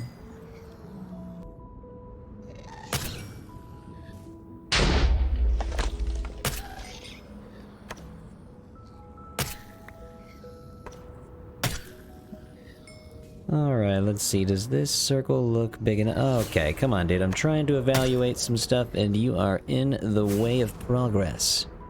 Does the circle look large enough? You know what? I think it does. We could start building up a wall with some of those quartz pillars. But first, this guy must be gone. Thank you for your sacrifice, sir. Okay, let's be as safe as possible. We got Enderman, we got gas, we got piglins, potential hoglins if we build a little bit too far this way, so let's be safe, let's pillar up. I guess we also got a pillar down too. I want this build to reach the bottom, so you know what? Let's just go right here, and then we can build up.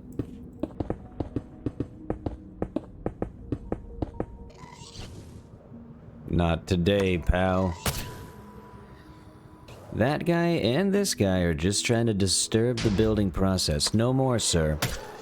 We must continue building.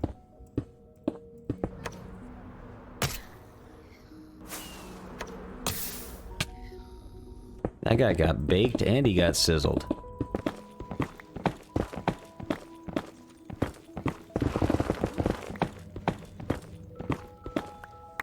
Keep on collecting these brown eggs. There's chickens all over the place. But I have to admit, on the latest live stream, I did move the entire circle over about 30 blocks to get directly on this current nether portal. You're gonna have to get yeeted, partner. This is actually a bad spot to be in case a gas spawns. I don't want them shooting anything towards the hub itself. I'm still glad we cleared out this entire island though, because I'm gonna have to move in some lava pretty soon to get this lava lake completely covered all the way side to side. We have a lot of crimson to take out right above the hub. We're only like 15 blocks out. This stuff has gotta go. It'll be nice collecting some extra shroom lights and some crimson stem. So far, we almost have 4 rows of 9 stacks of nether quartz ore and so much nether gold ore too. This is insane. Starting to need extra chests for extra items. We have been mining this out layer by layer, flattening this until it gets down to the lava, and I figured we could have a little bit of fun. Let's get some TNT involved. Dig forward a little bit, get rid of any lava pockets.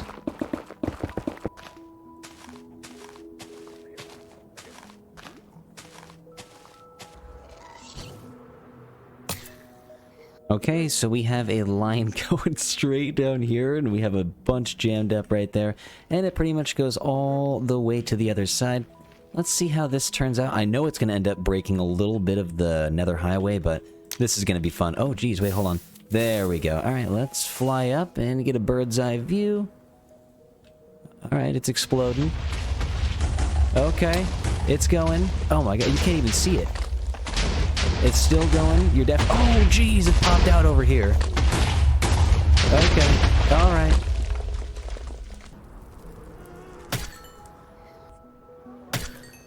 Seems like everybody forgot, which is good news for me. I'm gonna grab this exposed ancient debris. And I think that makes 6 ancient debris now. Whoa, dude. All right, you wouldn't want to shoot a zombified pigman. Oh, yep, that would be bad. Let's check out the damage. Oh boy, this is... wow. Alright, yeah, that was quite a bit of damage. We could definitely start taking a little bit of this away. All the exposed lava. We got chicken down here. That's my bad. Hey, you know, at least it makes my life a little bit easier, though. I can start to mine around this, and we have a lot less to mine now. Let's see if I can set up a chain reaction of TNT about 2 stacks long. This should be pretty entertaining.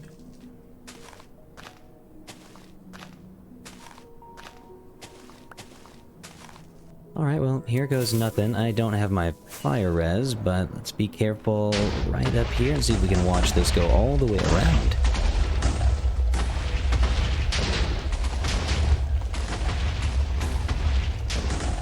This is just too fun. Heck yeah, man.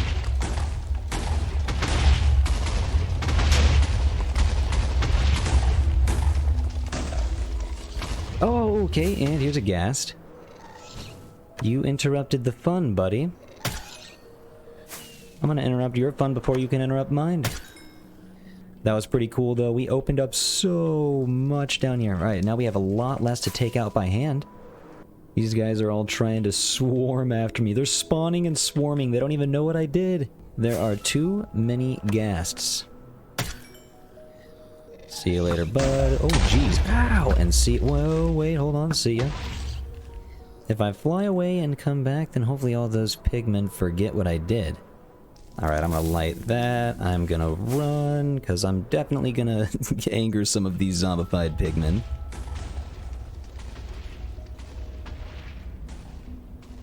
That's never gonna get old, man.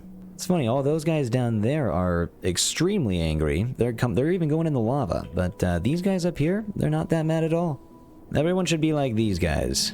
Ooh, another ancient debris. Are you kidding me? Let's go. I forget that the ancient debris is just lingering around everywhere. Wow, we really did a number on this place, and we're at the lava level almost the entire way around. I have a couple more trees to take out, a little bit more netherrack to take out back here, but for the most part, we got lava to place now. These guys are having a great time over here. You guys, this is kind of insane. I have a double chest almost entirely filled up with nether quartz ore. Oh my god, I've never had this much. At least I don't think I have. And we have a bunch of gold. Look at all the crimson that we got too. We have way too much netherrack. We have thousands upon thousands. I also started collecting the crimson stem. We have a bunch of that too. And the gravel and the magma block. Guess what? We have a double chest filled up with magma blocks. Time to grab some buckets though. I have some work to do on that lava level. I want to fly kind of far away to a place where I know I'm not going to build because I'm going to take all the lava from a specific area. I don't think I'll ever be over here. Let's drop down, see if we can take all of this. Fly back real quick. Oh, and I keep getting reminded, I can't wait to get a tunnel over that nether highway. Brand new nether hub means brand new nether highway. And I have been thinking about the design too. I have a couple of ideas, but my main idea would be making a small base right here, having some tunnels going out, and then making a large circular base go out in the tunnel like this. This ghast knows what I'm talking about. So does this ghast over here. He knows exactly what I'm talking about. I think it'd be cool if the nether highway stopped right about here and we had a road going inside this circle, making it about 7-8 blocks wide, then having it continue to the smaller area where the nether portal is. That way I can hang out over here away from that nether portal noise. Well, I guess let's just get this started. We can go out here. Oh, nope, don't hit me. Do not hit me. Sir, be gone. Just gonna keep doing this block by block. This might take a little bit, and I'm on fire, but it's gonna be worth it. I feel like I've placed 100 or 200 lava buckets, and I haven't even put a dent into this yet. That is probably gonna be the most tedious job I've ever had, but working on this dome wouldn't be too bad. So I might switch over to this real quick and then routinely move the lava into all of those spaces. Live on stream, I did start measuring out where I wanted the bottom layer to go, but now I'm even thinking I want it to go a little bit lower. I might drop down 1-2 more blocks. This guy's gonna have to go. You guys see what I mean, though? There are ghasts spawning everywhere now. I'm trying to get this built so I have a place to hide. If you're not sure what a torus is, it's just a 3D ring shape, and this is perfect. I will go right here. We got boom, boom, boom, boom, boom. Then I can take this guy out of existence. Hopefully we don't look at this Enderman down here. Let's take these out of the way, and we can jump down, and boom, boom. Perfect. Okay, so now we can make our edits. Let's move in. This Enderman's not gonna like this. Oh, sorry, buddy.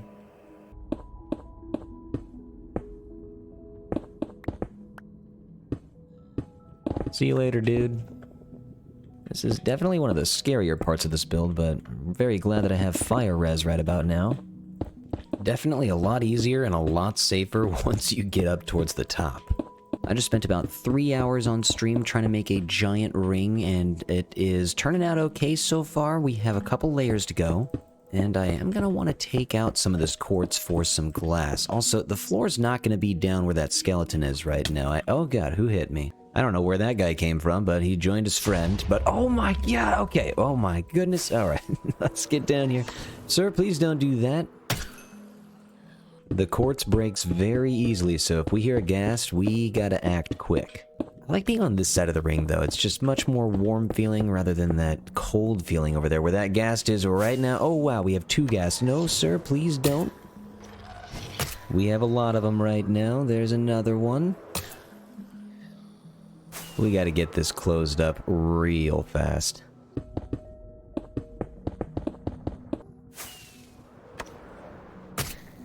They are absolutely everywhere right now. I could not get the roof built fast enough. Oh my god, another one spawned. I can hear it.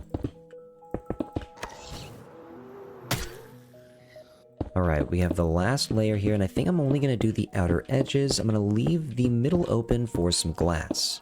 I want to be able to see through the top and the sides. Okay, wow, jeez. This guy came out of nowhere. We are so close to finishing this giant ring.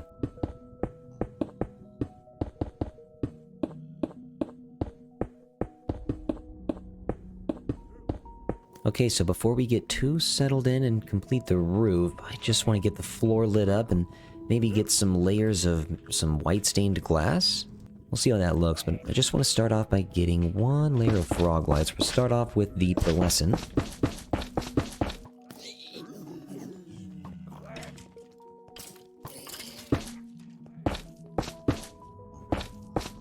It is hilarious just hiding behind one of these pigmen when a skeleton's trying to shoot you. You don't have to do anything.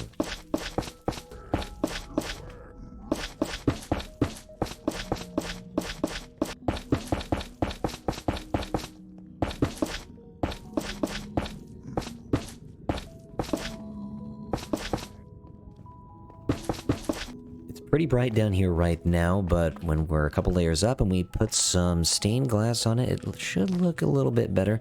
I'm thinking a little bit of sea lantern action in the center would look pretty good.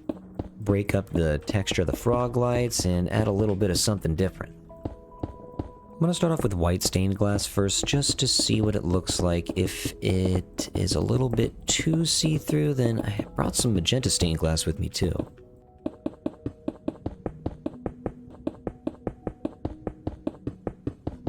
So the white stained glass basically is just completely see-through. In the nether, it does nothing. What happens if we take out one of these layers? Does it make it a little bit more opaque?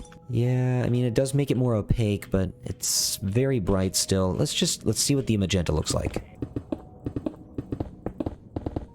Actually, I kind of like that a lot. It makes the colors a lot more bold. It makes the yellow a little bit orange on the edge, the green a little bit murky on the edge, but it still looks cool. You know what? I think we might go with magenta all the way around. I think I actually got a lot of these from the end cities, so it turns out we're bringing the end to the nether. Almost done with the second layer. All of the colors look very bold with a little bit of a tint of magenta. But now the ring is almost done. We still have some mobs spawning. Some of these little guys are trapped down here. Sorry about it, buddy. But we still have some places where the skeletons and the pigmen are going to be able to spawn. So I'm going to grab some diorite, pale oak fences, and some end rods. Only one way to find out if this is going to look good. Every single quartz block that is on the same level as the magenta, we're going to put a diorite wall right there. Once we get to the other side, boom, we're going to get some pale oak fences right on top.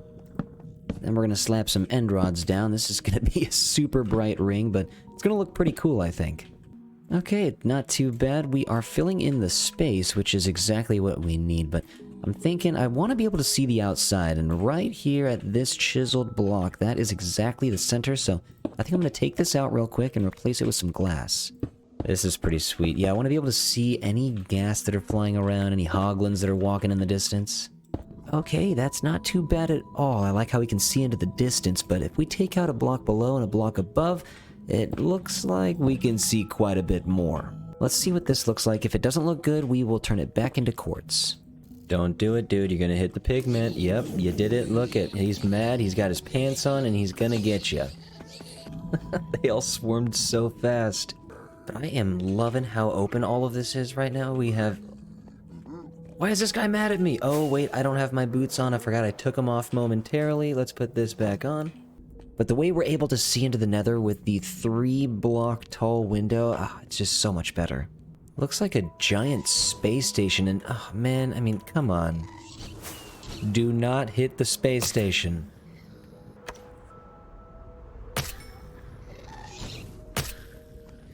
We're gonna slap a ring of sea lanterns in on the ceiling to give it a little bit more life up here. Also, we have a lot of mobs spawning, so I'm thinking about adding some iron trapdoors, but I want to keep it as much quartz as possible, so maybe not. Just gotta think about it a little bit. And sir, that was very rude. Why are you doing that?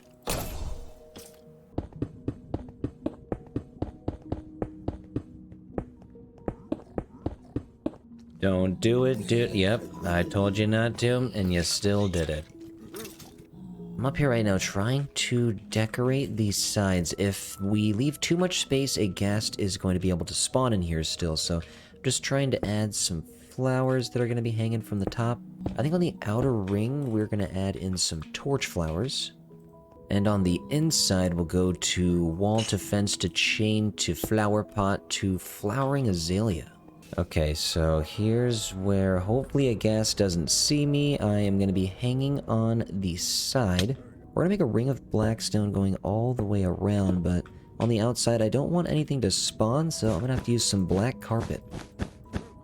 We can get some blackstone on the top of the glass as well. I figured this would be a good starting point to getting more color on the outside. This is a bit tricky though, because I have to put some blackstone under the glass occasionally, and oh man, alright, get away from here. Okay, why are you sinking yourself? It's always crazy when a ghast appears and just takes a bath in the lava. Some ghasts will spawn and just start shooting at you, and some will ignore you and take a bath. Anytime I hear a ghast, I have to run immediately, and if they decide to shoot right now, it's quartz and glass, and those are very fragile. Got some more frog lights on the ceiling. We're going to cover that up with some more jellyfish jelly to get the roof a little bit more magenta colored. Okay, this place is looking alright. We have the netherrack out of the way. Don't think any gas can spawn here, and there's one outside right now. This place is most definitely feeling like a space station right now. We need to run back to the auto sorting system to grab a few things. You guys may have noticed I started laying down some glass for the new highway. We'll get to that in a moment. I just need to grab a few materials. And of course it's raining. It is always raining. In the last series I was using acacia, crimson, and warped wood, and I think I'm going to do the exact same thing. So I'll grab some acacia trapdoors, and you know what? Let's just grab some acacia logs. Same thing for the netherwood. Wow, we need more warped stem. We're gonna need more crimson stem soon too. We are running low on that, and I think I've mentioned it before, but that's gonna be the first automatic tree farm I make. Okay, boom. So first thing we gotta do is lay down a little bit more of the quartz pillar. I'm gonna hook it up right next to the glass, and we are going to bring this all the way down.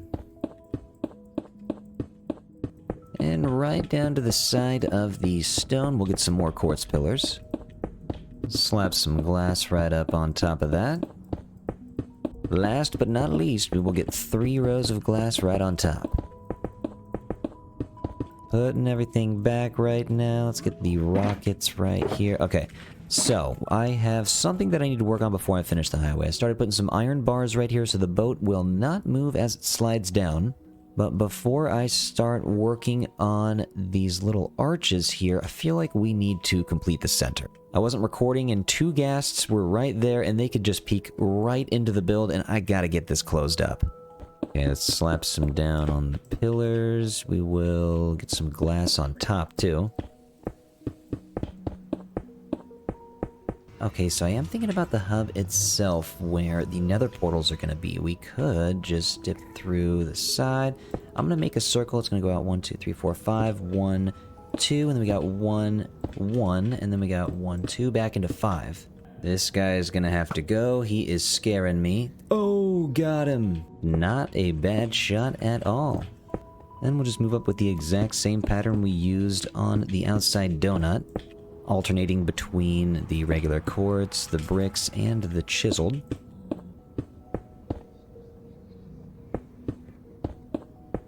Be gone, sir. You must leave. Sorry, dude. I think it's time for us to do something dangerous if we want this to connect to the lava. Let's just hop down, take a bath real quick. Oh, actually, you know what? That was a lot closer to the surface than I thought. The ghast is here, though, and he's going to be able to see me. Do not hit my house, sir. That is uncalled for.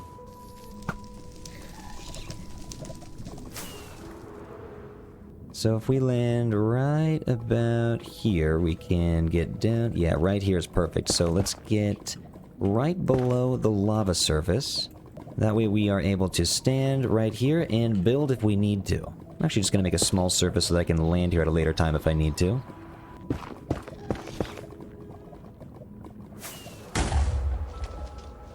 That wasn't very nice. You get out of here.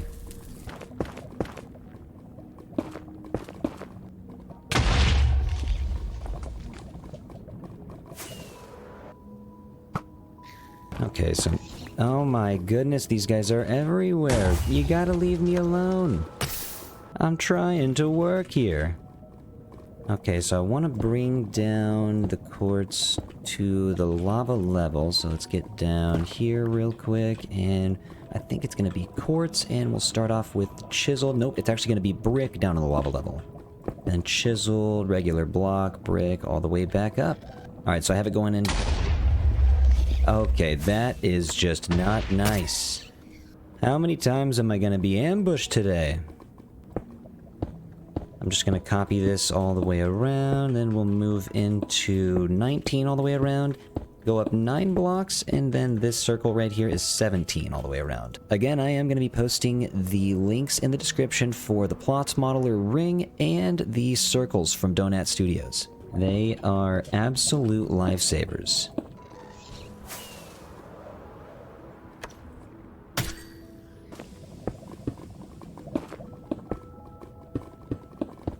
Okay, got the circle done, got a cast in the background, of course, and it's time to just move up carefully.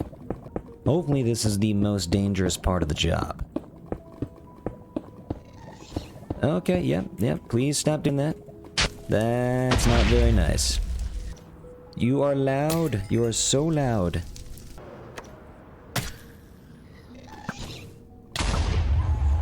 Not very cool of you. I see you hiding back here. What are you doing? This has actually become a little bit ridiculous. I just want to build next to the lava in peace. Closing in on the top, we're just going to go 5 in the center, 1 in the corner, and 5 in the center again. This thing was fairly easy to build. The rings were only about 30 seconds each. I just got to build up again. Where the block of quartz? Boom. You're going to have to go. See ya. Closing in even further, we are just going to make a square. 1, 3, 1, 3, 1. Oh, we have 2 layers left. Let's take out this corner. Then we just need the bricks on the top. And boom. Okay, so let's fly out real quick. Let's see what this looks like. Let's land right on this tree. Dang! Okay, so this is cool. You know, I feel like we need to add some lighting to the side here. We had some lighting going around the ring. Now we have some light go vertical. I feel like that'd be pretty cool. This middle column, I'm just going to replace with sea lanterns all the way up. If it looks bad, we will take it down. But you can't knock it till you try it. Whoa, that was close. Do not shoot my tower. Okay, you know what? Not too bad. I've never made a tower with this type of shape right here. It's like a vertical blimp. It kind of starting to take the shape of a rocket. We could take this guy out though and move back up. I have a couple more that I wanted to put at the top. Let's just take these out. Boom, boom, boom, boom. And we can move down the side. The lights do look good though. That's a great addition. Now when we walk into the center, we can see through all this glass. All these chests are in the way. Pretty soon we're going to have to make this nether portal into 4 different ones facing the cardinal directions. And this villager's starting to venture out. He's no longer in the glass cage. Hey, feel free to go wherever you want, bud. There's no ghast that are going to spawn here. I think they can spawn on all of these shulker boxes right here, but once I take them out, nothing can spawn. The only thing keeping them here right now is pretty much the nether highway design. So you know what? Let's get that tackled. Okay, so let's start the highway. Let's get some ochre frog lights in. I don't know which one would look best going first, so let's just try one out and see if it looks good. Let's space these out by 5. Oh, no, where's that coming? Whoa, okay. That was not very cool. You're going down. Alright, well, it seems I left an entire hallway open on the side. Let's close this up. We have a lot of glass right here to place still. Oh, man. I wonder if there's any other openings in the glass that I haven't been able to see. The continuity mod might be doing me a disservice right now. But with every layer of the glass placed, we are a little bit more safe. Okay, time to figure out the design. Let's get some acacia logs. outside of the frog lights. We'll get those stripped. Taking out the stone at the bottom, replacing them with some acacia stairs, putting those at the top. And you know what? Let's get some acacia trapdoors and cover up the frog lights. Actually, I'm going to take this out and I'm going to turn it around. The gray parts of the acacia are going to be facing home. And you know what? That's not too bad. Let's move on to the crimson. Get that stripped. We'll get the stairs in, and the trapdoors should look pretty good. Not looking too bad around the verdant frog lights, and I forgot a trapdoor right here. Test rockets, didn't want them, didn't need them. So let's get some end rods connected with some chains, and I feel like that's going to create a nice little hypertube effect. This has definitely got me thinking, though. I'm going to have to make an end rod factory pretty soon. We might have to make a little popped coarse fruit farm right next to a blaze farm. But ooh, look at this. Okay, not too bad. The sounds of iron bars are still one of the best in the game by far. I'm placing these though because I figured this would be a nice little rail for the boat so it doesn't slip off the ice. Almost fell through that right there. Nice, gotta stay in the protected tube. Somehow we have a phantom in the nether. This is not making any sense right now. Buddy, how did you get here?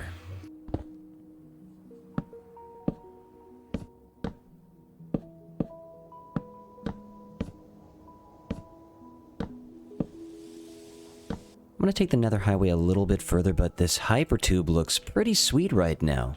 I just feel like we should dedicate this project to an entire episode. When the boat gets back home from the hypertube, it's gonna need a way to stop, so maybe we get some crafting table action going on right here. And that means we can take out the ice going all the way to the nether portal, and we can take out the stone here too. Question is, should we bring in the frog lights and magenta towards the center, or should we use a different material? First things first, I think we need to get down here and make this glass tube a complete circle. Connect this to the other side. Nothing's gonna spawn on the glass, but I want to get some material in between us and death. Okay, I'm thinking Skulk actually would be a nice block for the hallway. It's not a color that's used in the build yet, and I've never used this block in the nether. So I don't think there's a better time than right now to start, but this is a spawnable block. You know what, let's get this connected with Acacia. If we want the Skulk to be non-spawnable, then I think Skulk veins might be the answer. We also have buttons to put on the wood to make sure that nobody spawns right here as well. Absolutely nothing is going to spawn here. Any exposed glass right here that doesn't have any end rods or chains on top, let's get some iron trap doors on top. And then you know what? I kind of want to go back here and continue the iron trap doors all the way to the nether highway. Thought using a lodestone would be cool so that we could signify that we are home, and let's get that connected with end rods and some lightning rods. Not too bad. The copper should oxidize and match up with the warped stem. Whoa, okay, this is nuts. Alright, we have made it home, and the hypertube looks crazy. Hey, watch where you're pointing that thing, buddy. But I cannot wait to get this extended all the way to the iron farm, the auto sorting system, and the raid farm. I think those are the main 3 portals that we've set up so far. Up in the Soul Sand Valley, this rocket ship is looking pretty sweet so far. The nether highway is definitely brightening up the sides. And this guy's gotta go. Before he ruins the party, I had to ruin him. A couple things I think we need to edit. I really do like the sea lanterns going up to the top, but I feel like they could be more pronounced. So maybe we bring them out by a block and also add in some blackstone? That could be a fun idea, but first I wanted to go through everywhere that I added slabs to make it non-spawnable. I think now I just want to add in some diorite with some pale oak fence and an end rod on top of that. I feel like with the blackstone popping out, it's going to look real good next to these end rod spikes. Just got to move up and around. Yeah, I feel like this is just going to look a little better. A little bit of a blackstone casing, bringing out the sea lanterns by 1 block. It'll make it more bold. Get out of here, sir.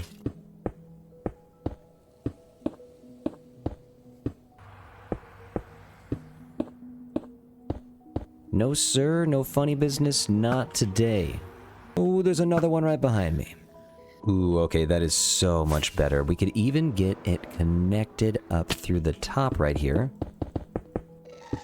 No, no, no, no, no, no, no, no. Get out. Oh, jeez, there's two of them. Stop destroying my ring. Hold on, you're done. I think the other one disappeared, or he went up here somewhere. Nope, he's down here. You're done. Oh my god, you're done.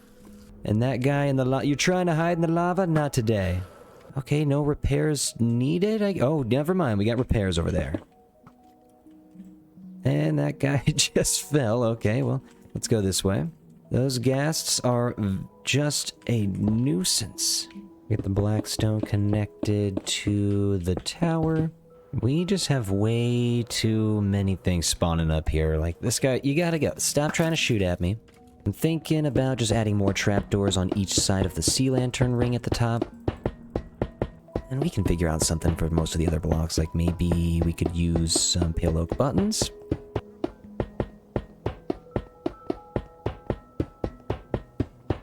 Dude, where's that coming from? Oh, jeez! Stop tearing apart my build! No, that one was my fault! This is an absolute nightmare. We have so many repairs to make. You're done. Gotta finish the trap doors. It seems like a lot of mobs have decided to stop spawning up here, especially since I decided to cover every other quartz block with a pale oak button.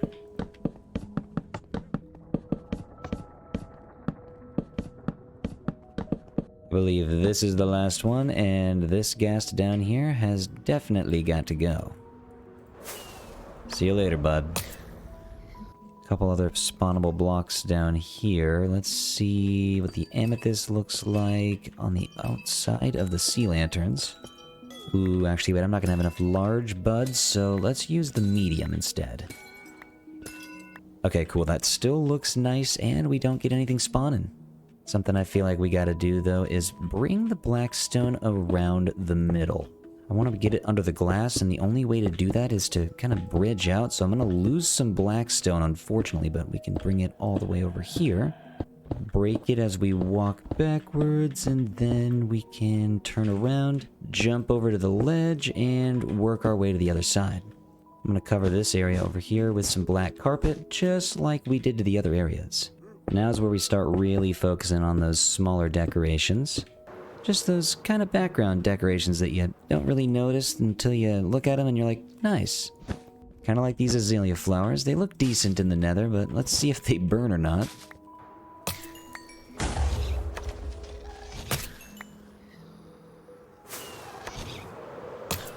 I almost forgot about a couple more spawnable blocks down here. Let's get the stairs hooked up so it looks like it's a little bit more connected. Using some iron trap doors in between. Maybe we can use some slabs. So maybe we could go stair then button, slab then button, slab, button, all the way down into the stair. Now the only thing spawning around here are these gas. Dude, not today. Well, now that I'm down here, maybe we could get a little bit more light down here. Maybe some more of the end rod spikes. And you know what? A row of sea lanterns near the bottom. Might be kind of cool too. Let's pop on down here. I hear a ghast. Oh my god, they're everywhere. Hopefully that is it. Then I can just pop through here. Let's break everything that's connected to the wall. Actually, we'll leave that one. Break everything that's in the corner. We'll add some diorite spikes. Slap some end rods on top, and this should brighten up the bottom a little bit. You know what? This is looking a little bit weird now. We could take all the slabs out and replace them with iron trap doors. Then we need to climb down to the bottom layer. I want to get a ring of sea lanterns, but we need to stair step our way down. I think I would get the top layer of the black slabs right there so nothing could spawn on it, and the outer layer of blackstone right on the lava. Well, I hear a ghast, but I'm gonna do my best to just get around as quickly as possible so they don't see me.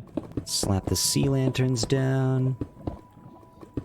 Looks like I almost forgot to add in a few sea lanterns right here after an explosion. The ghasts really do so much damage, and I don't really have a decent way to get in and out of the Nether Highway. I'm gonna have to think about that. You know what? I think we will leave that one for the Nether Highway episode. Okay, so now I think it's time for a little bit of a cleanup job in this center room. All of these chests gotta go. All these furnaces gotta go. We made a bunch of nether brick, but now it's time to get this all out of here. I'm happy with the amount of materials we came away with. Lots of pretty much everything from the nether that we could ask for. Now I'm just gonna break all these one by one, slap them in the shulker boxes, take them back to the auto sorting system, and that'll be a day.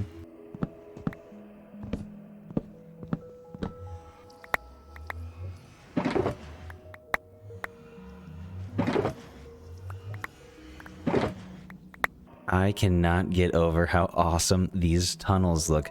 I actually did stop right next to the nether portal that takes us to the auto sorting system. I figured I would save this for that episode. Besides, I gotta figure out how to redesign the portal for the highway itself, and you know what? The more content for that episode, the merrier. But we are back at the trusty auto sorting system. It's time to get all the netherrack in, and all the crimson nylium as well. What have I created?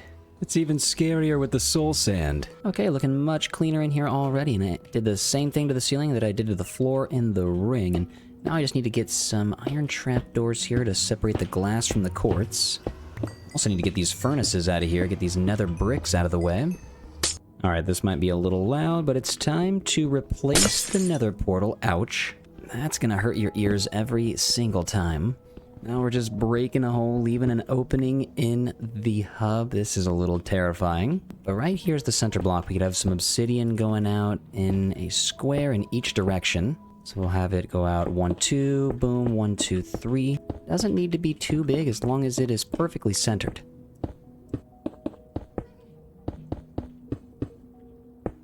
Before we get these lit up and connected, let's go ahead and get some frog lights in the corners.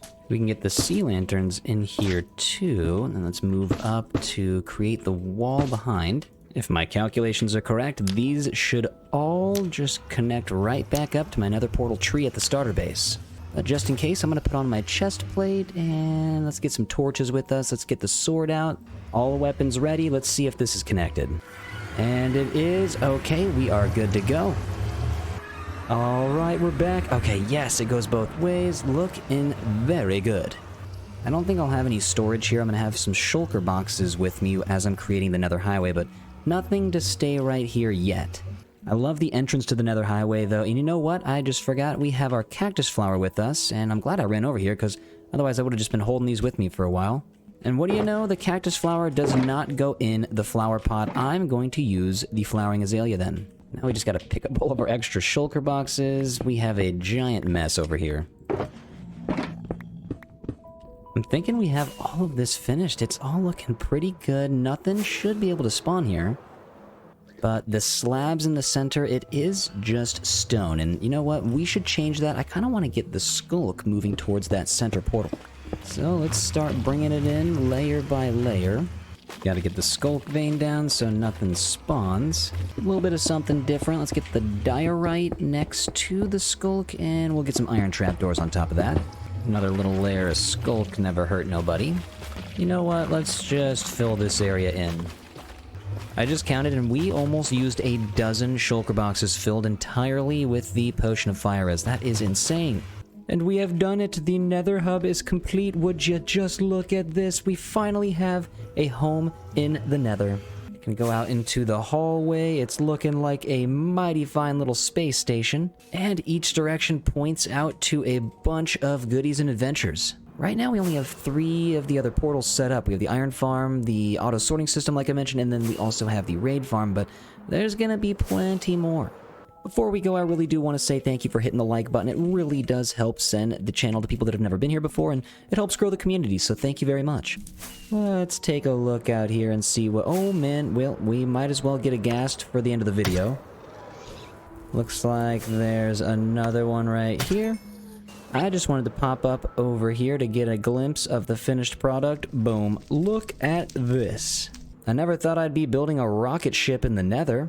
Oh man, it feels really surreal to have this project done. I've been kind of putting this off for so long, and Now 2 years into the series, we finally have a nether hub. Real quick, I just want to say, remember to take care of yourself, do something nice for somebody, and I will see you on the next episode. Hi everybody, WaxFraud here, and welcome back to a brand new episode of the Hardcore Minecraft Let's Play series. Today we are in my brand new nether hub. This thing is a giant space station, and this hypertube of a nether highway will take us in every single direction that we want to. Looks pretty sweet. I'm using a lot of end rods, a lot of acacia, crimson, and the warped stem. And that's what we're going to be working on a lot today. I might be making this look a little bit nicer on the floor too. We still have a lot of openings like this one over here that I can use to show you guys the exterior. This thing is insane. A giant space ring, and in the middle of that is a giant rocket.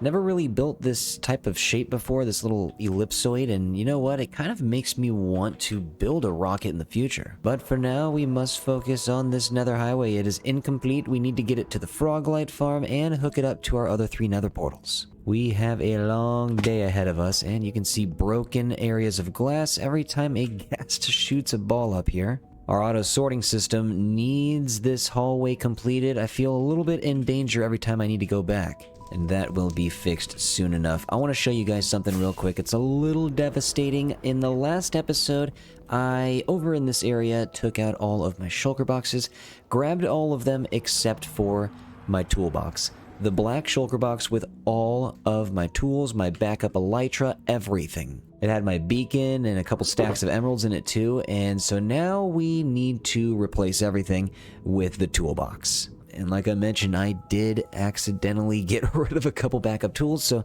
now we have Silky and Breaky, we have Fortune Shovel and Fortune Hoe. I have to enchant my shears, and we have the flint and steel. The saddest thing about all of that is I did lose my mace. But you know what? Replacing everything is going to be a great time. We can go to the trial chamber. I'm going to go to the end so I can go to some end cities so I can get some more elytra. We have a couple errands to run before the nether highway project can begin. If I want to make a brand new brush and a spyglass, I'm going to have to go over to the copper factory in order to get a few items. And it's so nice to finally have buildings over here. We have a little bit of infrastructure. You can see the Nautilus sanctuary in the background. But eventually there's going to be life in this field. And my mangrove swamp is completely cleared out, so now we have a nice little lake to build in. This lake gives you a couple sweet views though. You get the sunset, and you also get the gas sanctuary, the resin farm, and Waxteros. Then you get to turn around and look at the copper factory lakeside. This is perfect. Endermen have been trying to decorate. Please stop doing that. So we need copper for only 2 items. I think we only need 2 shears. Let's check this out. We have the spyglass. How many coppers do you take? 1. Okay, so we are going to need 3 coppers. 2 for the spyglass and 1 for the brush. I need an amethyst shard that I'll grab from the house. And I need a stick for the brush, so let's grab some bamboo. I only need 9. By the way, while I'm down here, I know I'm getting a little distracted, but I did want to show you a brand new house that we built in a long play. I'm trying to start putting a little infrastructure over here, and little houses are going to help with that. And I left the front door open. What am I doing? But thanks for watching the hardcore long plays. If you do, it means a lot to see support on those videos. Also, if you guys are enjoying the series, it would mean a lot if you hit the like button. It helps out quite a bit, way more than you know, and means a lot. So thank you very much if you do. I am going to need a feather for the brush. Sorry, Buster. I heard what you said about me, so you're going to have to go. He didn't even have a feather on him. What is going on? Okay, I'm going to have to pull out the sword. Listen, I heard what you guys were saying while I was gone. That's not very cool. Okay, so we have enough for the brush. There we go. Now let's go to the basement real quick to grab an amethyst shard. Starting with the basics and working our way to the more difficult stuff. The trial chamber might take a while. I got pretty lucky with my heavy core. In this series, I only had to do 2 of the trials before I got the heavy core. I got super lucky. So hopefully we get that same type of luck today. Alright, so we have this right here to make a spyglass. Perfect. We can head on over to the library. Can I make it? Yes, I can. Let's take a look at Mennington on the way down. Say what's up. What's up, dude? Hope you're having a terrible day. Let's get down here and get some enchanting done. I think I already have all the books, so we don't really need to do any trading.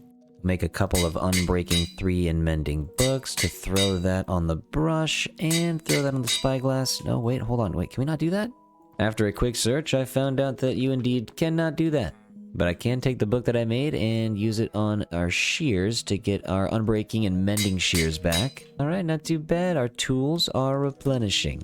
Now we just need to craft the best books we could possibly craft. This one already has Silk Touch and Unbreaking 3, so let's just get the Efficiency 5 and Mending together. That is perfect. Then we can go right here. Nope, switch spots and boom. Next up we have the Fortune Shovel, gonna cost 16, dipping below 200 levels. Last but not least, we have Breaky, and wait, that's 6, and that's 9. No, let's go back here. But Breaky, you are about to be enchanted for real. Boom. Okay, now we can turn him into netherite. Ooh, that noise is always so awesome. Okay, we got our netherite tools back. Not too bad. Now we have some more difficult tasks. I need to get the beacon back. We have our emeralds. That is an easy one real quick, but the wither is going to have to be fought. Let's get that in there. We'll put these back. Wow, these are my last 3. I'm going to have to get a couple more. I have one up on the wall, and I have one right here. I cannot believe I lost the beacon. We need to grab about 4 shulker boxes worth of eggs, because I'm going to have to sacrifice a bunch of chickens to get more wither roses. Appreciate you, eggs. You guys are here for the greater good.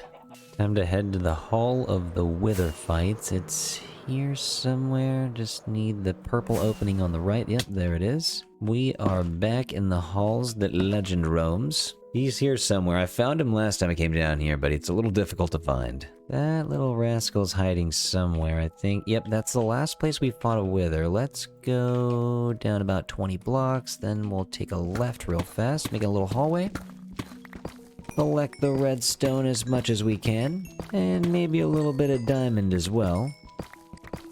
Oh, wow, we are getting extremely lucky. Look at this. The hallway is not long at all. We got redstone, ran into diamond, and then we ran into more diamond right here. Okay, this is a nice little wither fight already. Oh my goodness, more diamonds. That is what? That's the only diamond here? No way. Let's actually just light up the back hallway here, and we will get the soul sand in before the chickens. You guys will blossom into flowers like a caterpillar blossoms into a butterfly. We just got 28 diamonds real quick, and a little bit of redstone off that tiny little hallway. Not too bad. And before you know it, we have about 120, 150 soon-to-be wither roses down here. Let's go ahead and get the skulls right there. Let's drop back. Boom. I think I gave that thing a little bit too much room to float around on that side. I think maybe I should also back up a little bit. Whoa, wait, can I get you over here? I thought he was going to start going to the right for a second. Man, those bombs get really loud. Okay, well now I gotta use the sword. You're going down.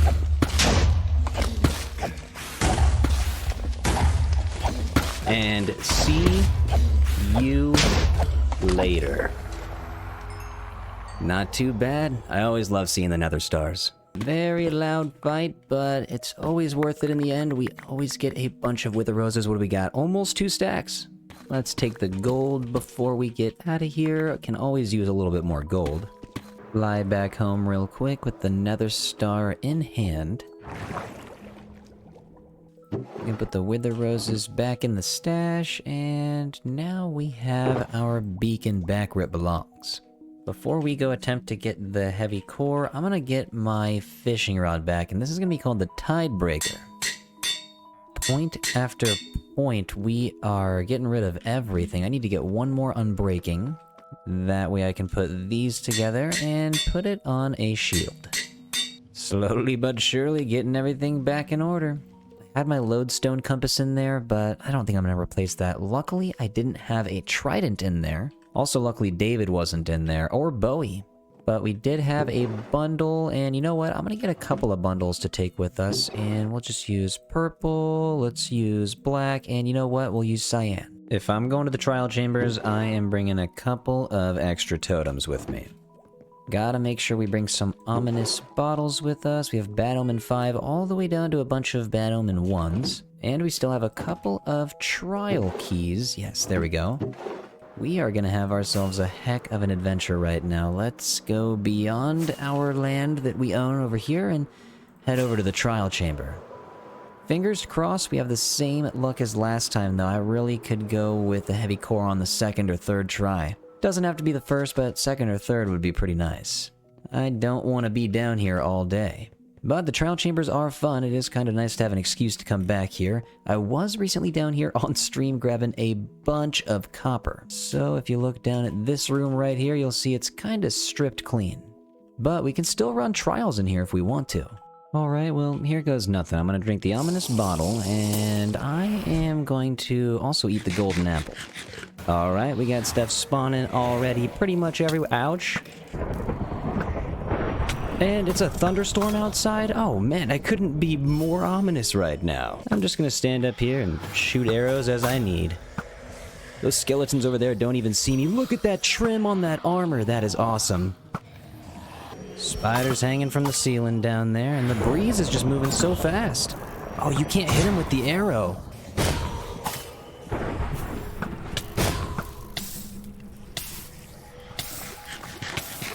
Just hit myself with my own arrow. What are the odds? Get out of here. Oh man, you need to be gone. Oh, they are still spawning. I forgot how many mobs spawned during the ominous trial. At least we're getting a bunch more breeze rods. I forgot you get hit by the random arrows that spawn in front of the vaults too. This thing right here, what is that? That's terrifying. Okay, looks like we got ourselves an ominous key, which is perfect, and that lightning is also terrifying. Ooh, another ominous key. Let's see what we got over here. I have 3 ominous trial keys, which is great. I think I already used up these 2 ominous vaults, and so I might have to go find the others. To be honest, I can't remember which vaults I used, but definitely that one. It is locked up. You can see right here, it's not opening up for me. Well, on to the next room. We have some more down here that we can go to. I just broke open the entire area. And that will lead us down here. I'm gonna eat a golden apple, and we can drop down. Alright, stuff is spawning already. What if I hang out in the corner right here? You know what? I could start getting some spiders. These guys can't see me. The skeletons over there that can't see me also. I'm chilling. Spider over there, be gone. Skeleton over there, be gone. This one wasn't terrible, but we still have this guy down here. Get out. Whoa, we have an invisible spider. Not invisible with the fire on you. And more spiders are down here. I have the potion of slow falling right now, and I'm kind of just floating even with my chest plate on.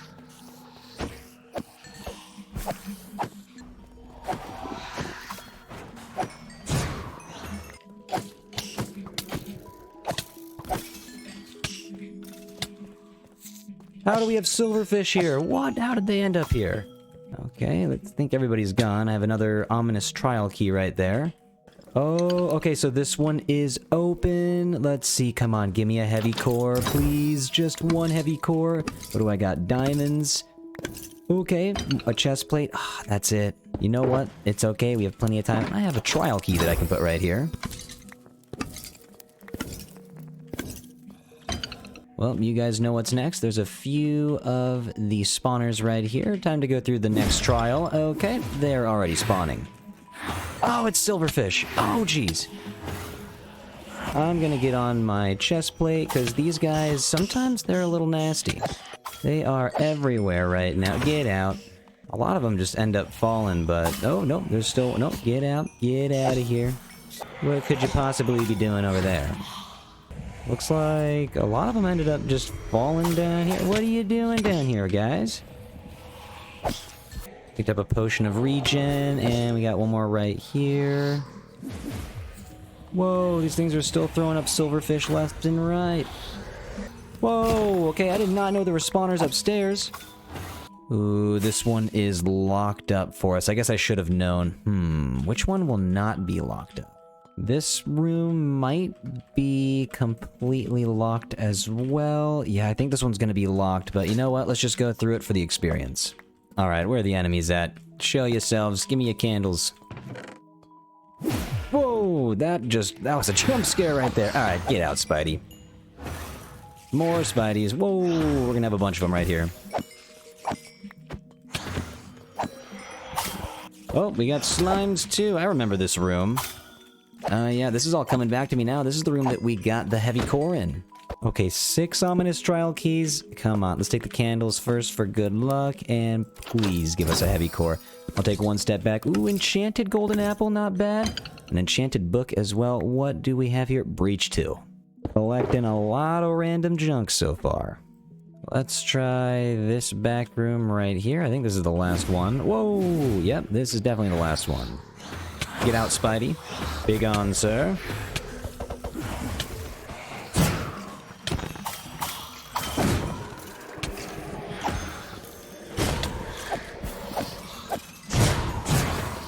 Ooh, I'll take the beef.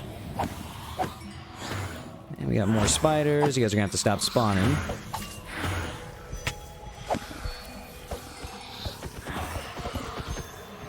Just saw him Scooby-Doo down in this hallway. What do you think you're doing? Whoa, they are spawning like crazy back here. Let's go back to the entrance. I cannot remember if this is one that we had tried in the past. It looks like it's gonna be locked up for me. Oh no! I think it's time we get to a different trial chamber. I think we have... Oh, is this one gonna start running again? Oh, it definitely is. Well, it's time to start killing a little bit, and ouch! Well, I guess I'll take an extra trial key on my way out. So I haven't been in this tunnel for a long time. I think we're getting close. I'm getting down to where the deep slate is, and I think, yep, okay, so there's moss down, there's the lush cave. Okay, so yeah, this is exactly where I went spore blossom hunting. And as we went through, just trying to avoid the cave, because hardcore is a little scary early on, we ended up finding a trial chamber right here, and I think we may have accidentally spawned these guys in by getting too close. Yeah, there's already skeletons in there. Ah, he hit me with poison. What is that? Yeah, I'm poisoned. Well, I'm gonna eat a golden apple real quick, and we should be good to go. Alright, Bowie, let's do some work. Good thing the poison only lasts like 3 seconds. That'd be doing a lot of damage. Whoa!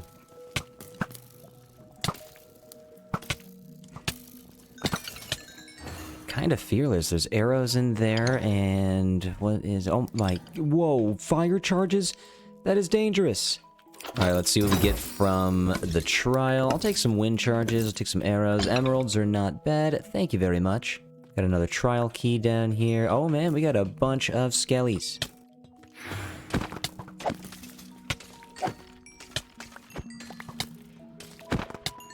Well, this room certainly is a little wild. What do we got here? Oh, a music disc! We have a hopper into a chest right here. What is going on?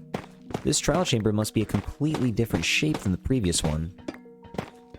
Because I am noticing quite a few differences here. I'm going to collect everything and then restart this trial, but with the ominous potion, hoping to get the heavy core. And this is pretty cool. Since we're in a lush cave biome, I didn't really notice at first, but there are glowberries hanging from the ceiling, and there are vines on the walls. Which means this trial chamber is going to be lit up very well. Ooh, is this guy open for business? Wait, can I use this? Oh, I can! I already have the key. I don't need to do the trial. Give me a heavy core, please. So this is all kind of just got me thinking here, and I can't believe I just missed that. That guy just dropped right down, but I've been thinking about just going straight for the vault. I don't know how many of... Oh, we have a spore blossom in here. Well, how lucky are we? I just wanted to see real quick if I can just scoot on over to the vault itself without getting shot. It might be a little hard. Maybe let's just kill these guys real quick. We got husks, we got skellies. This is gonna be a trip.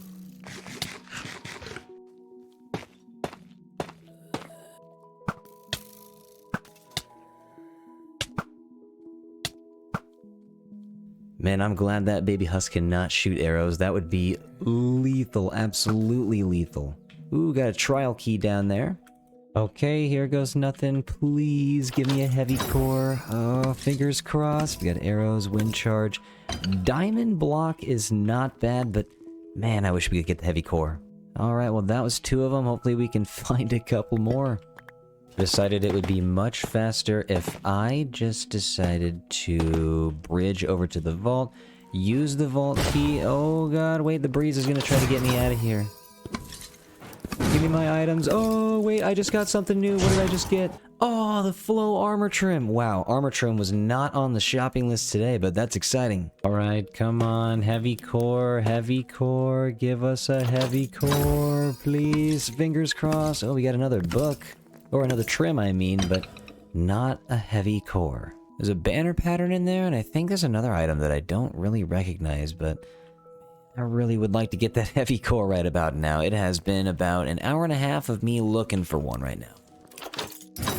Okay, we got the banner pattern, and oh man, we almost had something. Hey, you know what? I'll take a brand new item any day of the week.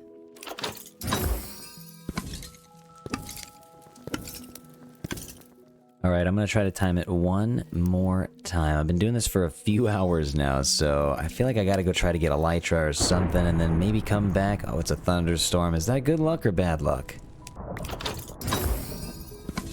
Oh, I didn't time it right. No, I didn't get anything that I wanted. I got another enchanted apple, but man, it would be nice to have the heavy core. Oh man, this is just gonna take a while. We will get the mace. It's gonna happen eventually. I just don't know if it's gonna happen today. I'm gonna focus on getting some of my elytra back, so let's just fly to the end portal real quick and at least get those back in the inventory.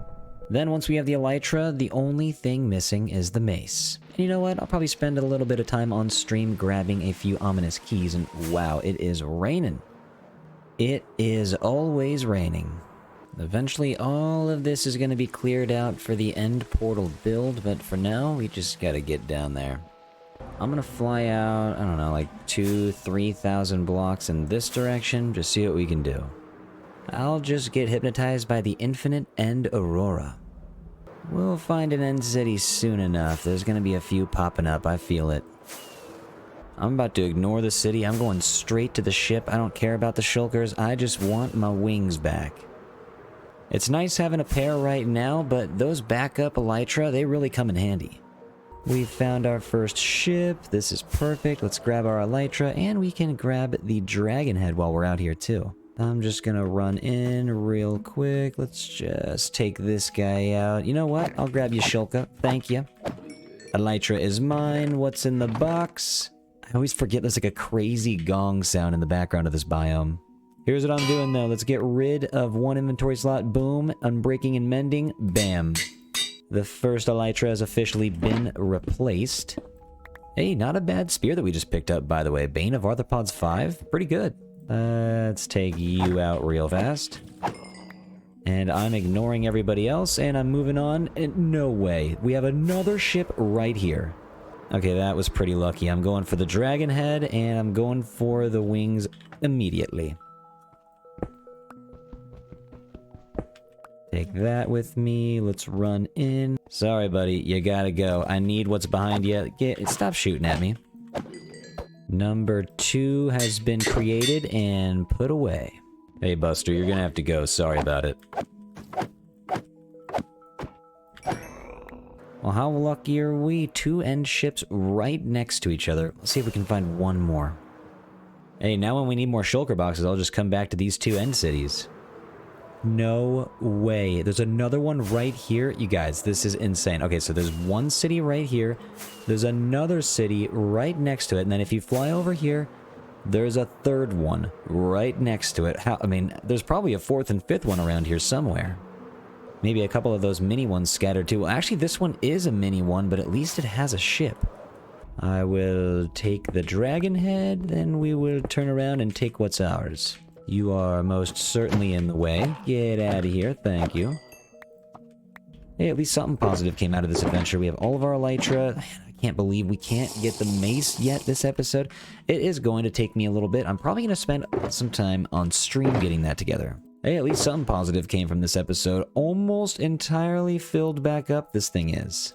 We are saving a little bit of space using the bundles on the beacon items, and who knows what'll take those spots next. I hope there's a new weapon soon. Obviously, the mace will eventually take one of those spots, but another weapon, man, that is going to be cool. The spear was a great addition. Let's see if they add more.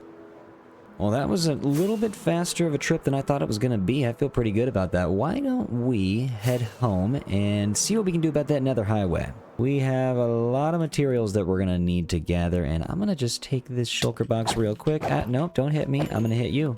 Of course it's raining as soon as we make our way back home, of course. Before we start gathering all the materials for the Nether Highway, I have a few things that I'd like to put away, a couple prizes here. I have the flow armor trim, the music disc, and the flow banner pattern. I'm pretty determined now, though. I will be getting my mace back, and people were mentioning on stream when I was talking about getting my mace back, they're like, you don't even use the mace. And while that may be true, I just want it. I want it back. It's just the fact that I don't have it anymore that makes me want it. It's kind of just one of those you don't know what you got till it's gone situations. We may have already grabbed the trial chamber music disc, but there's only one way to find out. You guys can see how many ghasts I've been killing. Way too many, but nope, new disc. Let's go. Let's take a gander at the highway itself. We have a lot of materials to add to this. First things first, probably need to get some more end rods. I'm gonna run out of end rods. Need to bring some chains down here, and then lots of acacia wood, lots of warped wood, and crimson wood. I need to bring some stone for the floor, and some ice and blackstone buttons, as well as the quartz pillars. Can't forget the quartz pillars on the outside. Also, the glue of the entire highway is the glass. I'm gonna have to bring a bunch of glass. I cannot wait to get this started. First things first, let's grab some emeralds so we can go to the library. I should have stacks on stacks. We do. I've been thinking about adding a couple more librarians in here just because I've been using a lot of glass lately and I've been having to come and replenish my stash. And if I could do that a little bit less often, that would be a big time saver. You gotta appreciate the storms because they make your world look a little more beautiful as soon as that sun rises again. Let's hop over to the chorus fruit trees and start taking all of these out. If I can get at least a stack of the chorus flowers back, will be good. Let's get as much chorus fruit as we possibly can. One of the most satisfying sounds in the game, though, is breaking these trees. It's amazing. It's kind of like a little drum roll. For the most part, we already have all the acacia wood and the 2 nether wood types, but I'll probably have to go chopping some more wood down in the nether later on. That just leaves the stone and blackstone buttons, which I have plenty of, and a little bit of ice for us to slide on, and I usually just come over here to the frozen ocean, pick a random iceberg, and take it down. And today, I choose you, buddy. Sorry about it. You're gonna have to go. I forgot that is so loud. Let's turn that down, and much better. Even when you take it down by 75%, it's still super loud, but this is a resource we need, so I'm going to spend a little bit of time over here getting cold.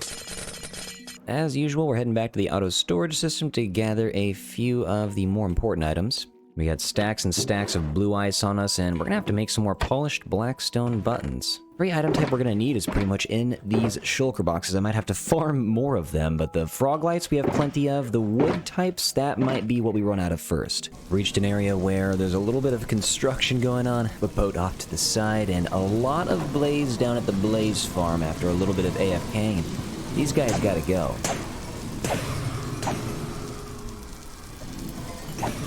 It is extremely loud here. There's like 50 blazes back here. I found out on stream recently that a lot of people are unaware that you can craft end rods using blaze rods and popped chorus fruit. In the last episode, I brought the highway out a little bit, basically to the point where you could stop seeing it. But now the tunnel must continue. We need to keep excavating, which means taking out all of this netherrack. And I am always keeping the fire res on. I am not making the same mistake of the last series. No magma cubes will bring me to my death. Starting with the lowest layer, we have the quartz pillar. I'm going to bring this as far down as I can, pretty much until we hit our split in the road that takes us to the iron farm, which is right here. I'm going to have to figure this out. All right, I want to start working on the glass walls, so start putting some right here, a row of 3, and down here, just right on top of the pillar. Tad bit more excavation to do.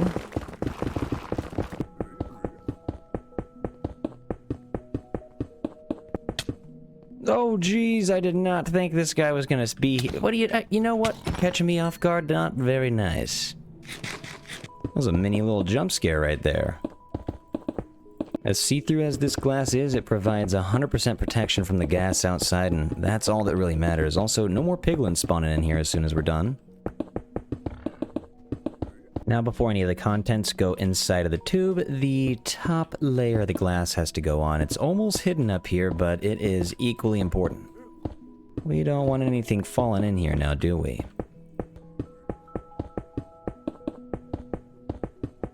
Trying to add the ceiling out in this exposed area that leads out to the Froglight farm. This is feeling like the most dangerous part right now. Well, actually, you know what? Never mind. I usually feel the most dangerous when I'm building on the stone and kind of just crouching over the edge. Looking down at that lava is a little scary, especially, you know what? Especially when I do not have my fire res on. It just ran out and I just got a little bit more scared. Anybody who watched the previous series would understand I was building my nether highway when I died in the last world, so I am just on my toes right now. Maybe we get this gas for old time's sake. We got a lot of those guys recently. Get out! Get yeeted! Oh, you too, buddy. Get out. I have a little ice bridge to build, and you guys are distracting me. Get the ice over here, moving slowly in the house. It barely touches the house. Oh man, this is going to break open the roof. We'll have a nice little drop-off point for this Froglight farm, but I unfortunately built this house like 4 blocks too far this way. Oh well, we should be okay. Let's just keep extending the ice and the blackstone. Now we just need a couple of bings, some bangs, some booms, and then we have the bops. Count every 5 blocks. That way we can get the colored rings around the hypertube. All you need is a couple bings, a couple bangs, a couple booms, and a couple bops, and you are crossing the finish line. Looks like the acacia is going to be marking exactly where the portal goes to, and we got lucky. We got exactly divisible by 5 on the way there. Now time for the fun part. We get to brighten up the halls, add a little bit of color, make everything feel a lot more vibrant. Strip down the wood, and then we'll get the frog lights in between. Make sure these are always hooked up by 5 spaces connecting with the chains and the end rods. Slap some stairs in the corner and slap some trapdoors on top of the frog light. And voila, that is how the cake is baked. We just need to bring this down in hundreds of blocks, thousands of blocks actually, in each direction.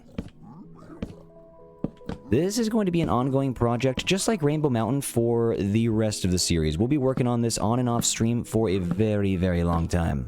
For the acacia trapdoors, this is the only one that actually matters for the direction it's facing. So all you need to do is make sure your back is facing home. Boom. That gray bar right there, I'm making sure that those always face home so I know that I'm going the right direction. I can't believe how much these end rods add to the hypertube effect, though. It is awesome. Right now, this is my favorite little nether tube that I've ever made. I still can't get over this color scheme too. The orange with the greenish blue and the crimson. I mean, this all just looks so well together. Especially when you look outside and you only see lava and netherrack for miles. I think all of this color just ends up standing out even more. Next time you guys are building another highway, try adding a little bit more color than you did last time and see how you like it. I got most of the glass tubes done on all 4 sides, so I'm feeling pretty confident that nothing is going to spawn in here, so we can start decorating the sides now for sure. And that is without any worries. There's no magma cubes, no piglins, no gas spawning in here, no nothing. It's gonna be great.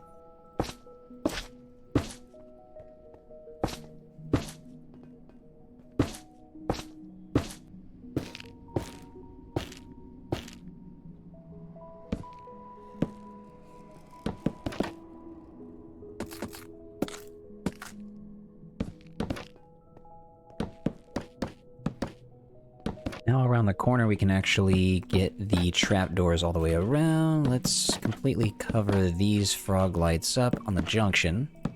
Get one behind the acacia as well, and let's move the glass walls in. The corners can actually flip in with the stairs as well on top of the pillar. That's looking good. This also means we need to break this real fast. Let's get these stairs moving inward with both colors. This is getting a little interesting now.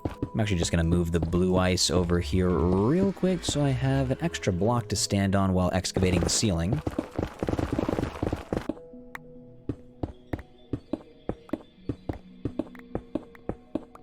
Quartz pillars need to continue moving out this direction with the glass directly on top still. I was building a little bit of this on stream while only doing the quartz pillar section, and everything started spawning on them, so now I always put glass right on top immediately.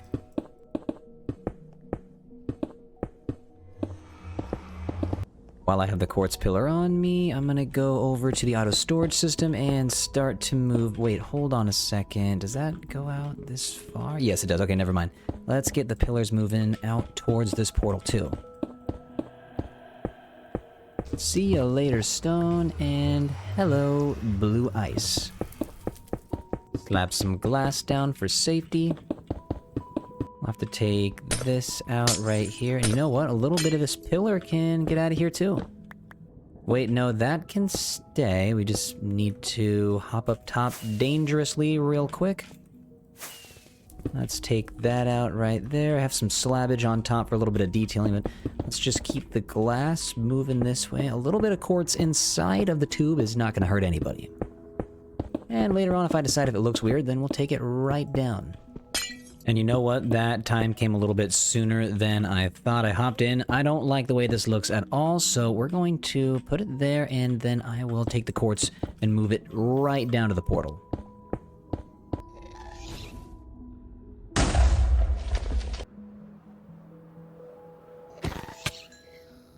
We have way too many ghasts out there. It is becoming a problem. I think over on that other nether highway, all the way over there, that leads to the raid farm portal, that one is still pretty exposed. I'm gonna have to close that one up. One step at a time, slowly but surely, all of these nether portals are gonna be hooked up. That right there, and we'll have that right there. We'll get these guys stripped, and you know what? Take you out. Now we have an end rod issue. Let's bring that out right there. We don't need this chain anymore. And you know what? We're going to put a sea lantern in the middle because it has more of a gray tint when it's up in between the warped and the crimson, and I like that neutrality. We have another sea lantern up on this side over on the south as well, and that ghast is able to almost look in here. I think we are off by one block. Let's take this row out and get this all fixed up. I don't like being exposed. These ghasts ruin everything. I don't even have my bow on me anymore. It's down to 14 durability. There's too many ghasts. First things first, work our way up with the pillar right at the bottom. Slap you down, slap you down. Okay, we have our entrance. Let's go ahead and start working our way down to the other raid farm portal as well. We haven't really gone to nether portal crazy in this world yet. We only have the 3 to hook up to right now. It is kind of nice having something in each direction though.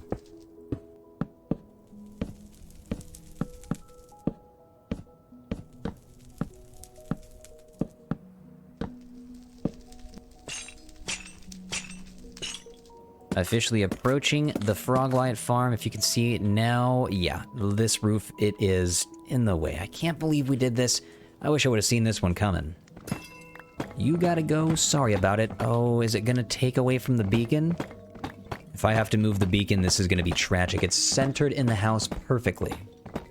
It's kind of a fun loading zone. It feels like a subway station right here. What type of subway station doesn't have a floor? Let's get this replaced.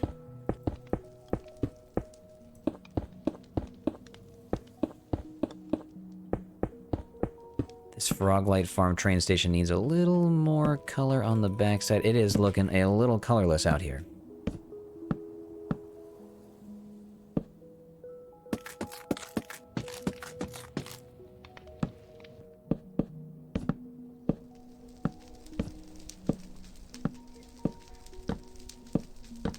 Wanted to make a small area where the boat will stop in front of the Froglight farm right here. So I have a small opening.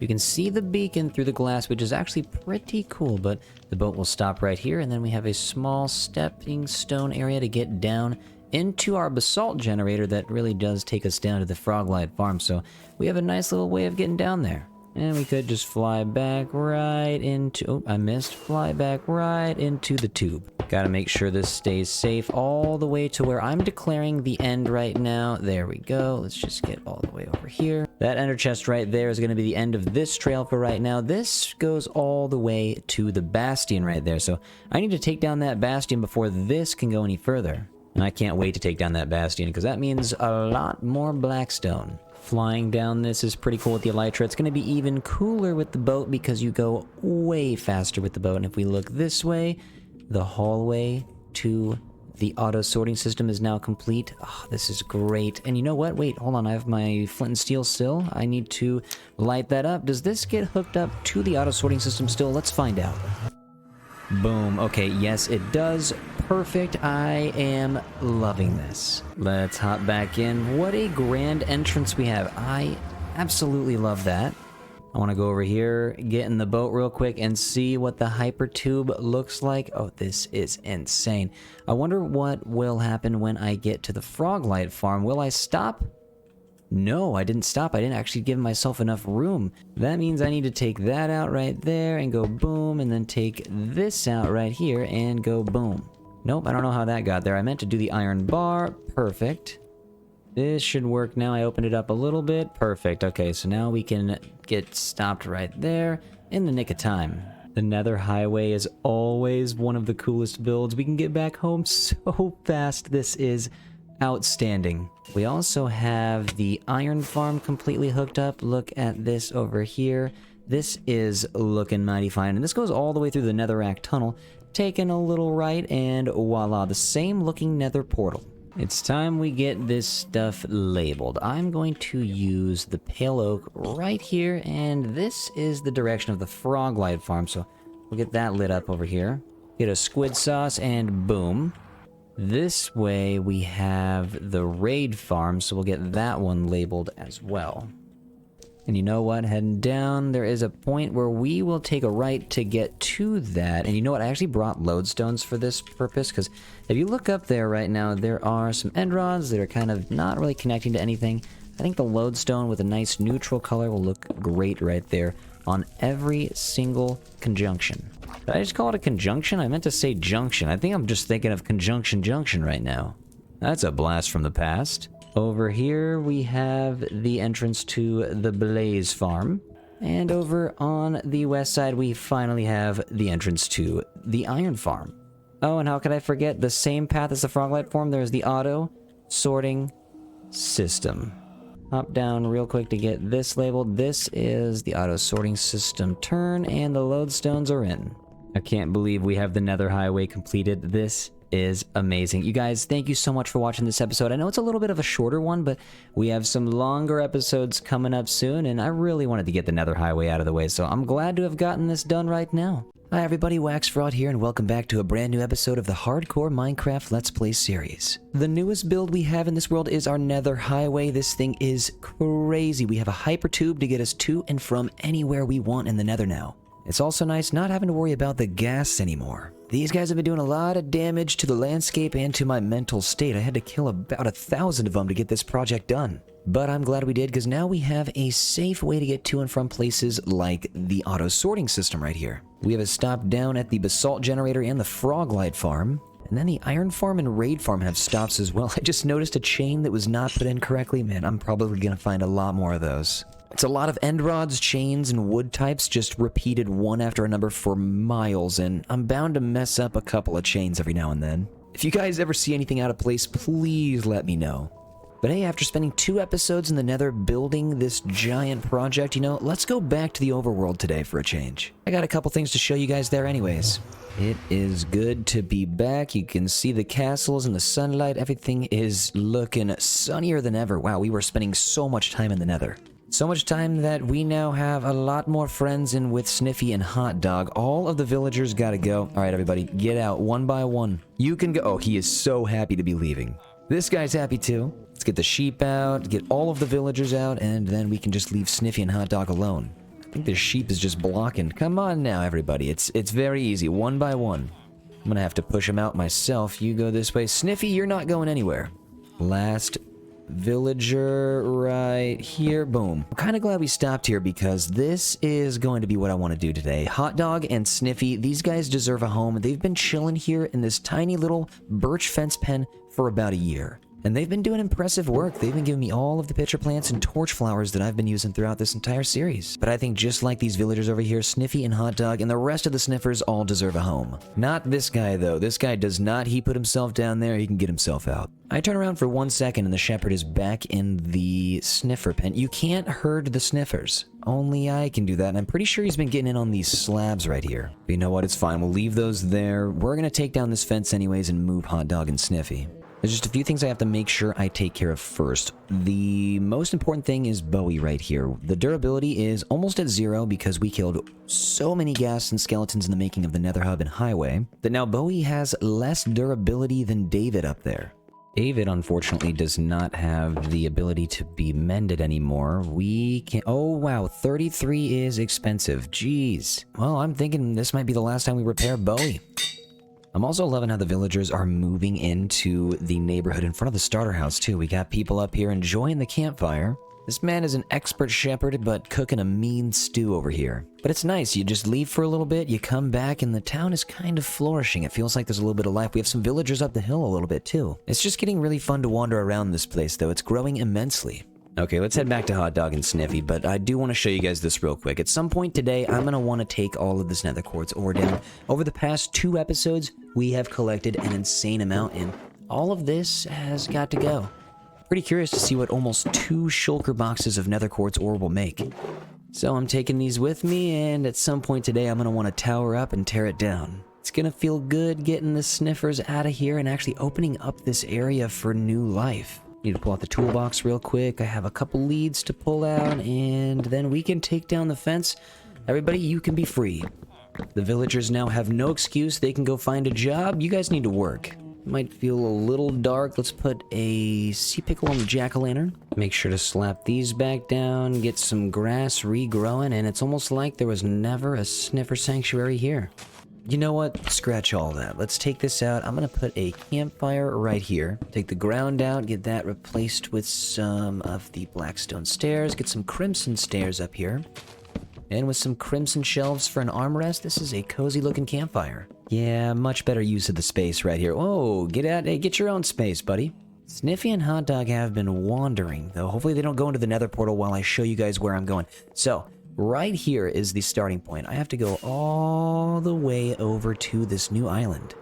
I'm going to fly over Cobble Crest, and I'm going to fly past some of the new housing development that we have over on the south side. You guys get to witness me running into absolutely everything on the way there, and I think I need to build a bridge that goes over to this island. But this is it right here. If we land right smack dab in the middle, we are surrounded by a bunch of the sanctuaries. One for the armadillos, one for the polar bears. We have the fisherman trading hall. A brand new tower next to the auto sheep shearing wool farm with the copper factory, the resin farm. And you can see the new housing in the distance. That's why I think this is an incredible location for the new Sniffer Sanctuary. I mean, from the top of Armadilliopolis, it looks like we have plenty of space to build too. And we could even expand the island to make this river seem a little skinnier. Most of the bodies of water around the starter house have been turned into custom lakes that look just like this, and I don't think we're gonna do anything different over here. Using warped nylium to create the custom lakes in Minecraft is one of my new favorite parts of this game. I never really implemented it into any of my other worlds, and I'm glad I'm doing it to this one. Whoa, I did not realize there was an iron golem stuck down there. What are you doing, bud? Okay, I need to find Sniffy and Hot Dog real quick before they hop through that nether portal. Come with me. I got Hot Dog over here. There you go. Come on. All right, this might prove to be a little difficult. We have a lot of... Yeah, even the villagers are getting stuck on these leaves. Drip leaves are the arch enemy of anything that is trying to pathfind. Come on, Sniffy, what are you doing? Get over here. These guys are big, and they run into everything as well. The Sniffers and I seem to have a lot in common. You getting stuck over there? Come on. I'm glad we're on the other side of the nether portal tree, because I can show you guys a brand new portion of the world that we built on stream. And the sun is in the perfect spot to show you guys right now, too. I usually don't build with terracotta, but I used some blue terracotta on a house that's connected to a new watchtower. Here's what I'll do. I'm going to tie up the dogs real quick. You guys stay here. Just chill. I'm going to show everybody what we have built. And this horse has been scaling the mountain. I don't think he knows how to get down. I'm going to leave him, though, but we built all of this live on stream, and if you guys have been coming to the streams, thank you very much, and if you haven't, feel free to stop by anytime. It is twitch.tv/WaxFraud. It's a nice plain house that we got on the inside. I really want to start working with more terracotta and start working more colored houses next to the watchtower. But the staircase in this tower is actually extremely useful because instead of using the windy staircase all the way over there by Waxdros, now I can just come straight up here, take our new spiral staircase, and we can end up right at the resin farm. And now we have a cleaned up area over here that's ready for development as well. Sometimes the feeling of being able to add stuff infinitely and continually forever is a little overwhelming, but at the same time, it's just so fun.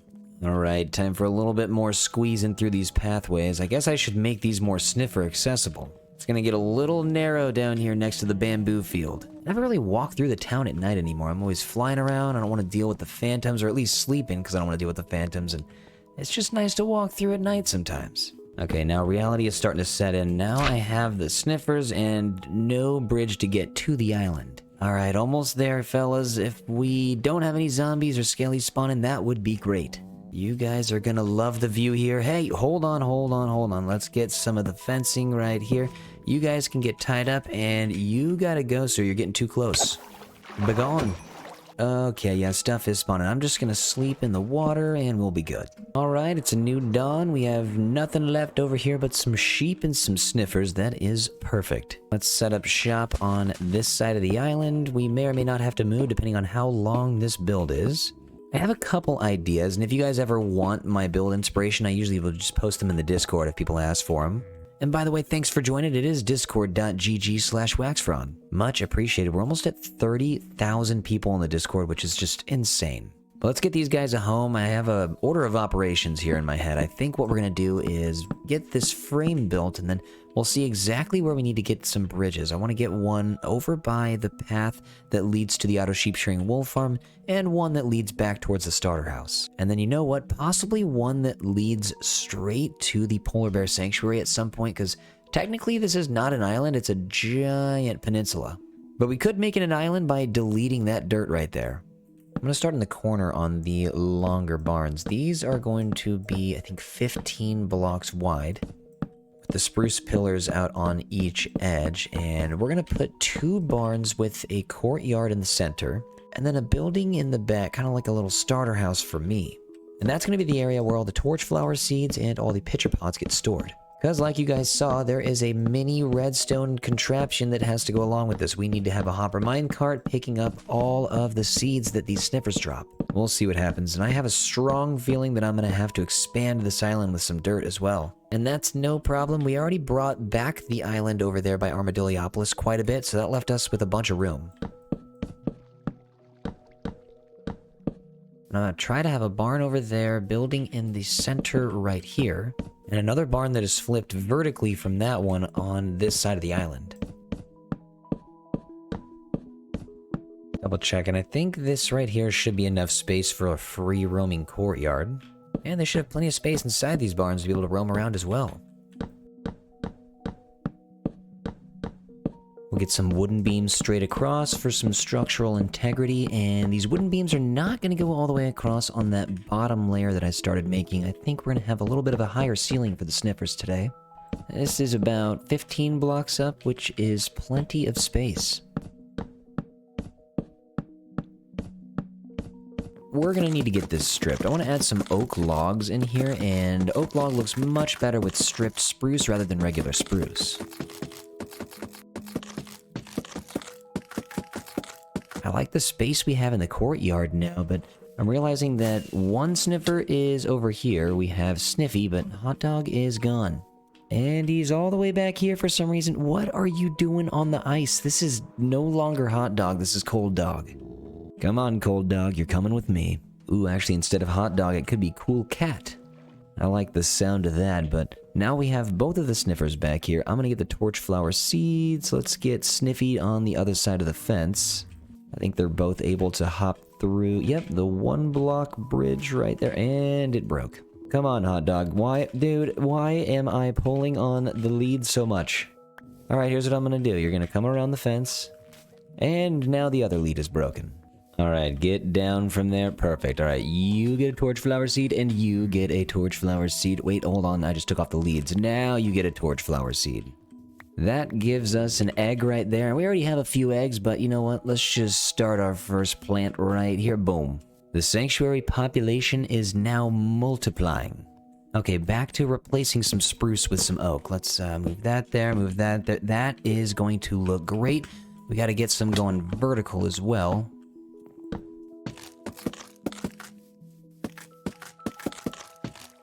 As you can see, some of the pillars on the back of the barn are over the water right now, and that means we just need to expand the island a little bit. I'd rather there be, I don't know, 3-4 blocks of space outside the pillars. So we can do that easy, and we'll build a dirt wall going straight down before we get our retaining wall in. There's plenty of space for this river to have a little bit more land takeover, and now the pillars aren't floating as much. There's areas like this that really need a little bit of work.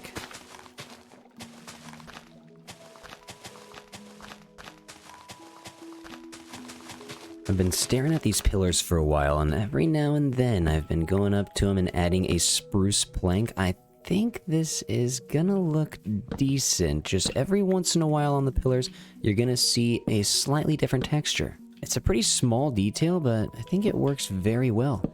Over here on the left side, we have quite a bit more space and a lot more room to play, but you know, I feel like we could go a little bit further out. We have a lot more room to get to that coastline. Bring it out about, I don't know, 10 blocks or so and make a nice rounded area over here to bring it back to the side. So out here, let's see, not too bad. Yeah, that's a good distance. We are going to make this look a lot more like a river. This is no longer a giant pond or a small lake or a tiny ocean. This is now just a river. And you guessed it, I am just going to copy the same, the torchflower seed, but I am going to copy the same design for the wall. The block palette is going to be used over here as well, so let's just get to it. A mixture of tough brick, mossy cobblestone, and mossy stone brick always looks good. I was just thinking about it, and a lot of our retaining wall, maybe almost 95% of it has been built live on stream, and thanks for watching, by the way.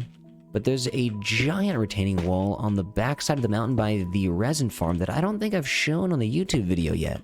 Sometimes I work on something so long on stream that I forget that I haven't even shown it here. Look at this giant wall. This thing is enormous, and it is primed for a brand new build right on top. We have a nice cozy meadow, and this leads right up to the brand new build that I made in a long play recently. The cozy castle cottage is gonna need a few neighbors. But no more distractions, let's get back to work, back to the island. We really gotta get this retaining wall in so that we can start working on the walls and roof of the barns. Every once in a while, we're gonna slap down a little bit of slabbage using the same blocks, the tough, the mossy cobblestone, and so on, just to make it a little bit more lifelike. It's rare that the stone moving across the water is completely flush. Let's take a look and see what we got. Armadillopolis provides a great viewing point, and hey, okay, this is great. It looks a lot cleaner, a lot smoother. I ended up putting the wall over on this side as well, and now we can view it from a couple blocks up. Getting the bridge over to it is going to be a little tricky. I usually build bridges at the same Y level, but you know, just moving it down a little bit from side to side, it's going to be fun. And I'll have to do the same thing moving down from right here from Armadillopolis. And that's pretty fun. It just makes this place feel like it's in a bowl. Let's slap a couple of amethysts down every once in a while. I'm going to use the medium and the clusters. Okay, we got the frames in. Everything is textured. Everything is ready to go. I think I need to start working on the interior, and mangrove planks and deep slate for the roof. I think that's what I'm going to do. I'm bringing it back to 1.19. Also, I think spruce looks pretty good with mangrove and deep slate, so that's another reason I wanted to use this color palette. I'm going to lay a solid foundation of mangrove, and then we'll take it out as needed in order to make some doors.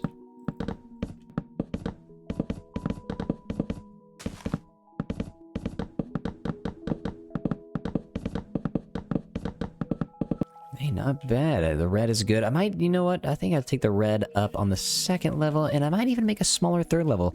You'll see I went 7 by 7, and then 5 by 7, and then I might go 3 by 7. On the side here, or maybe this is the front, I started working with some stairs, and I want to show you guys this here. Just a little bit of a curve here to make more arches in every single section. I think that's going to make the build look really nice.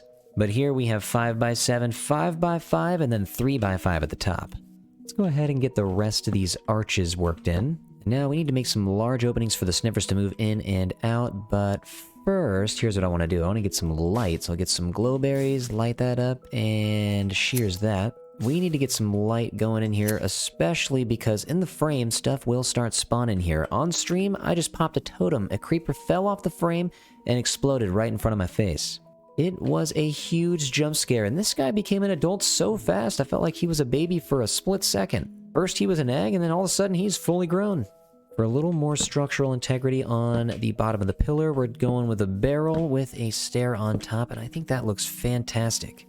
We'll slap some shelves below the stairs and some spruce trap doors on top. Oh yeah, okay, the arch is looking good. I wonder if we could get another trapdoor set right there. That's also looking pretty good. Let's get some of this out of the way. The sniffers need to be able to get in and out easily. That's good enough. They should be able to fit in a 3 wide space. If not, oh man, we gotta get these guys to the gym. Over here, where it's 3 by 7 on the bottom, I will get a fence in here just to open it up a little bit. I am pumped for this build. Every block brings us closer and closer to finally giving Hot Dog and Sniffy a home.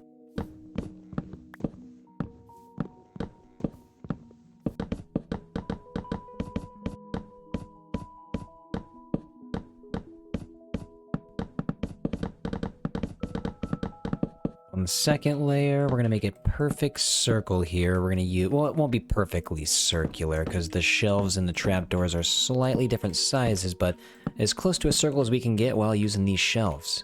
Another round of the glowberry, boom and boom.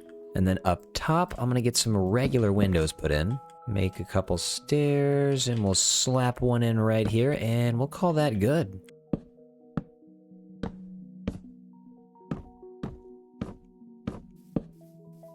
Of course, every build needs a little bit of wall defense to chain to end rod action. It could have been lantern, but I decided we'd go with the end rod.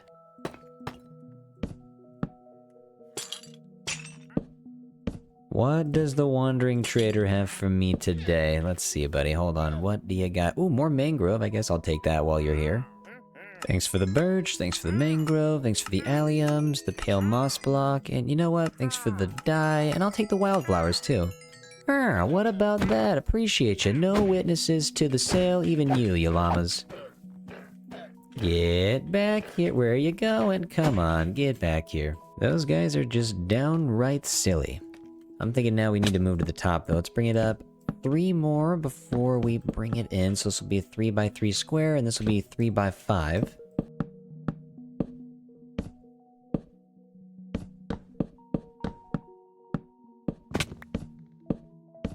And it's looking tall enough right now, we can start experimenting with what we want the roof to look like. I'm mostly going to use the deep slate tiles, but mixing in a little bit of the deep slate brick every once in a while.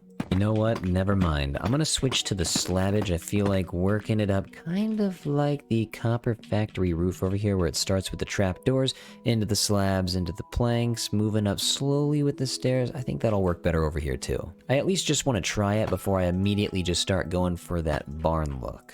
I was about to just go for the stairs only, and you know what? We just got to try something different. Not every barn has to look exactly like a barn.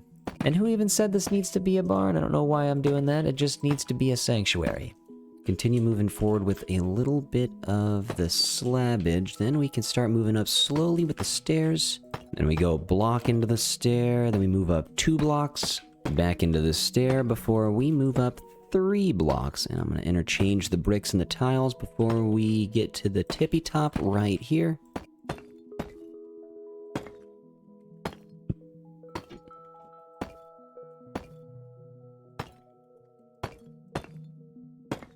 We'll get both sides connected. Hold on, I just gotta make sure that looks decent.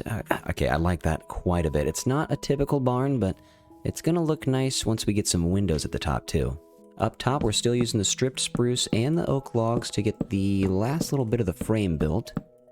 I already started using a little bit of deep slate down the side for the rest of the frame, and I'm just gonna continue using the exact same style going all the way through the middle.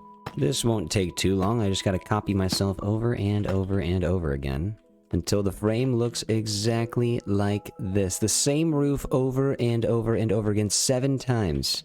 They're all split by 7 blocks, except over here it is 8 because I have the roof going out 1 more block. Now this right here is where the fun begins, and I'm not too far away from where I'm building right now. I have a little bamboo forest that I'm gonna have to attack. We gotta take some of this down. I need some bamboo. I think the yellow would look pretty good on the roof.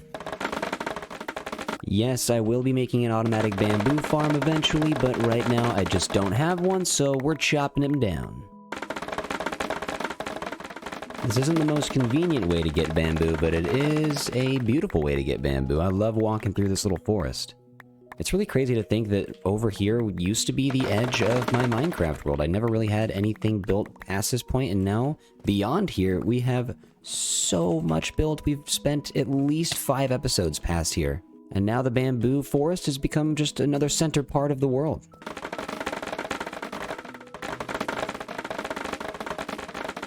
I'll come back for more bamboo if I need it. We have plenty right now, and plenty growing.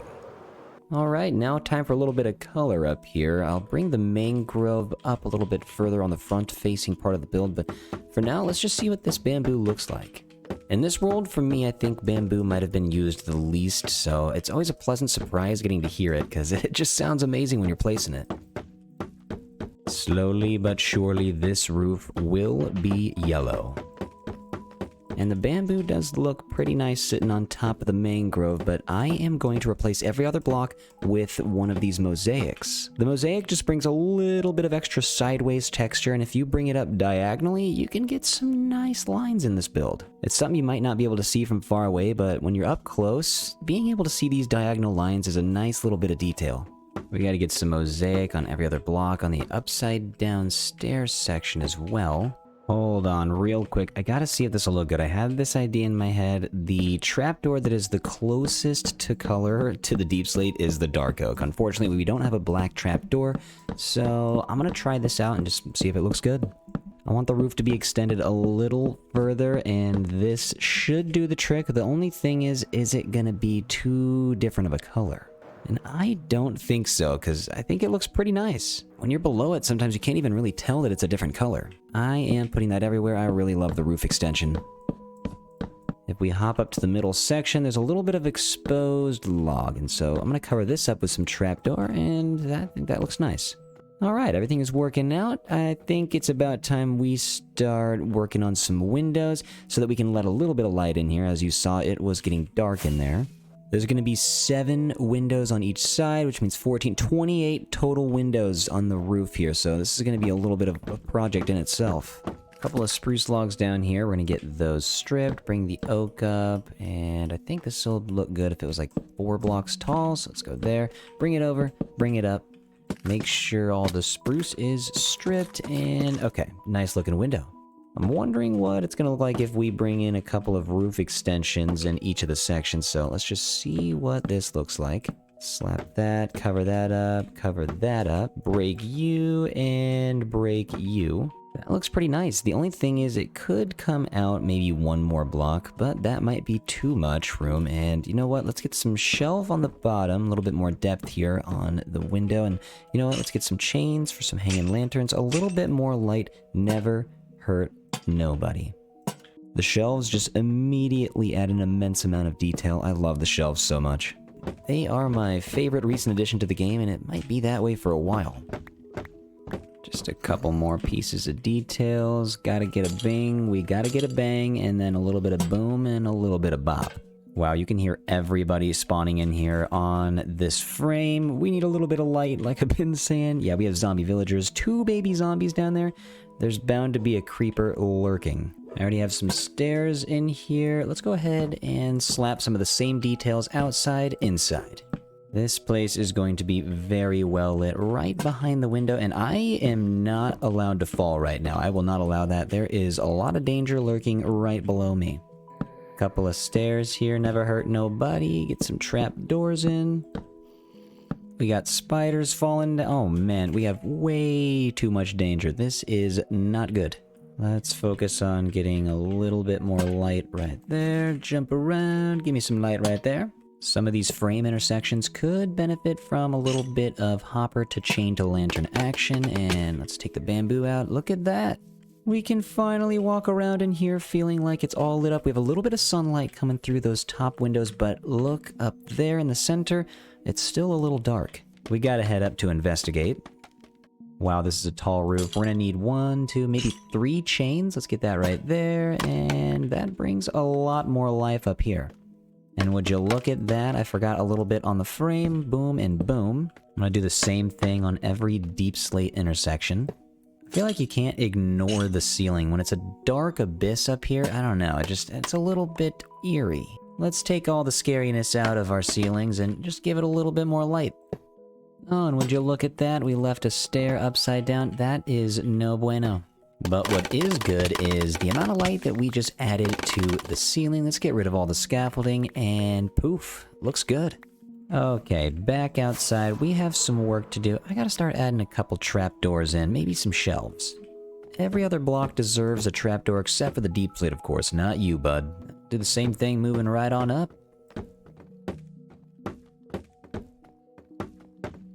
Moving higher and higher up the roof. I think it's about time we start installing some shelves in. Let's get some trapdoors right on top of those, too. Same thing right above them, except even more trapdoors. We'll go boom, and then get the last one on the edge, and 1, 2, 3, 4, boom, boom, boom, boom. I am never gonna get over how awesome the shelves are. They have added so much to my builds over the last couple months. Moving back to the outside, I want to add some light to the corners where we just added some trapdoors of the dark oak variety, and we're not going to get any lights put right here, because that's too short, but that looks decent. I'll probably get that put all the way down. Right here, though, we'll get boom, wall, defense to chain to end rod. That's not too bad at all, but what's even better is hopping over here and adding in a little bit of shutter action. Let's get the oak trapdoors in, and we gotta get some window panes. And I'm doing this on every single window, even on the doubles. Let's get the trapdoors in.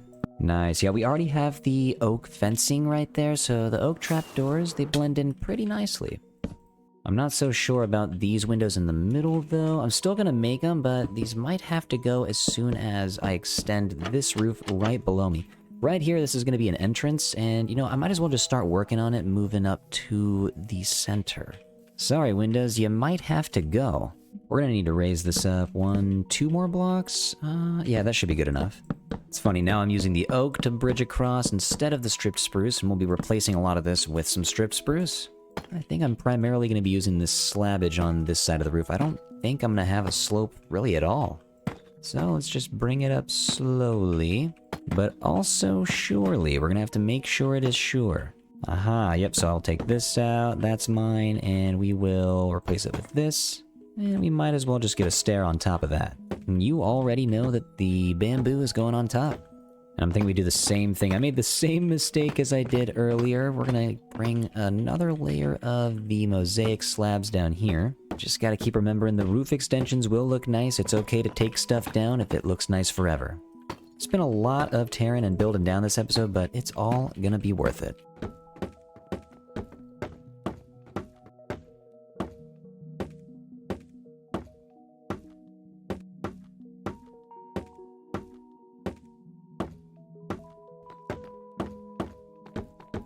The mosaic's going down again with the stripes, and the trapdoors are making this look very detailed. We'll get a little bit more detail on the roof later on, and since we got most of the details done to the outside, I would like to move underground. This is going to be our storage room, and I need all hoppers to lead right here, and in order to get the hoppers down there, I need to start excavating.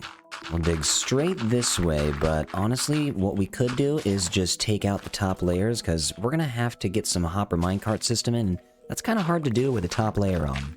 We can just add the grass right back on top when we're done.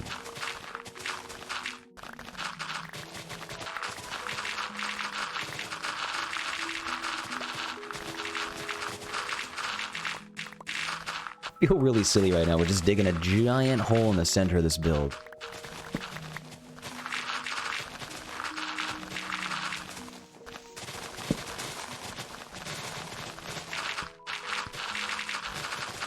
Well, alright, we have 1,000,000 blocks on the ground, but a little bit of stone to get out and not too much left. Actually, I only want the hoppers down at that level, and I took down another layer by accident, so I'm gonna have to put it all back. This is what happens when you do not plan, but it's all good. The storage system should be reaching right about here, so I'm just going to have it pop right out the middle and reach each of the other sides. This line specifically will be the drop-off zone for any of the torchflower seeds or pitcher pods. Then we need to get the railing in, and we have a lot. And every once in a while, we got to get a block of redstone in with a powered rail right on top. This thing is about to be moving and grooving. This is going to take a lot of redstone, though. I might have to stop at Cobblecrest and go trade with the clerics again. Around the corner, this thing is going to be going pretty quick. And now it's raining. Of course it's raining. It is always raining.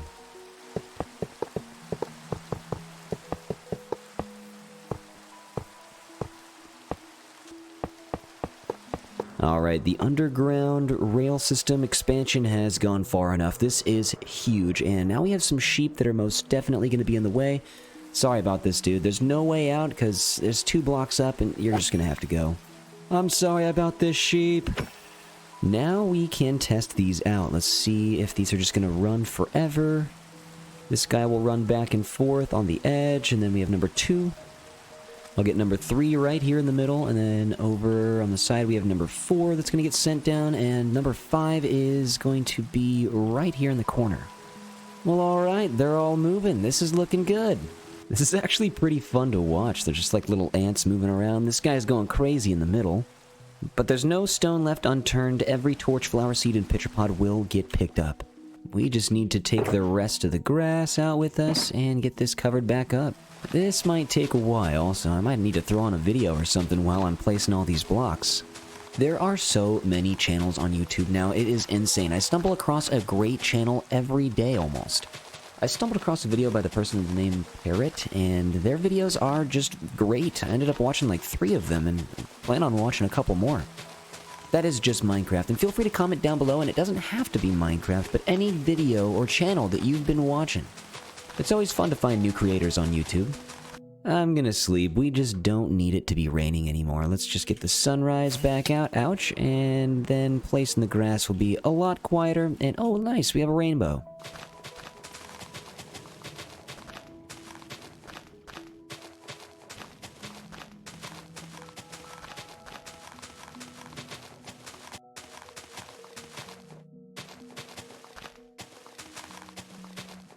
Oh my god, it's beautiful. We have a huge green meadow. Perfect for farming torchflower seeds and pitcher pods, and now all we have to do is work on this little storage house. I'm gonna get this wall up to be 6 blocks tall so we can wrap some wood around the top of it.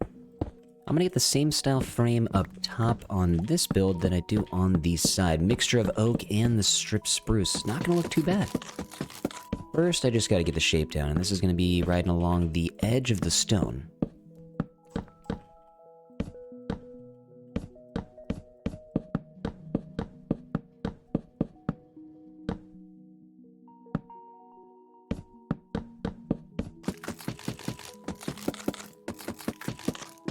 And same thing here as usual. I think I'm just going to be using the deep slate brick slabs and deep slate tile slabs for the roof as we get a gradual incline towards the center. It will never stop raining. Almost done with the deep slate though. We can bring this to the center building. Now, right onto the deep slate, I'm going to start working in some jungle wood. We haven't used it yet on this build, and I think it's going to look pretty sweet. It'll be nice to have a couple different colors other than red, yellow, and green. Look at that zombie on the horse over there. He's trying to get here, but that river that we made is basically a moat, and he cannot get past.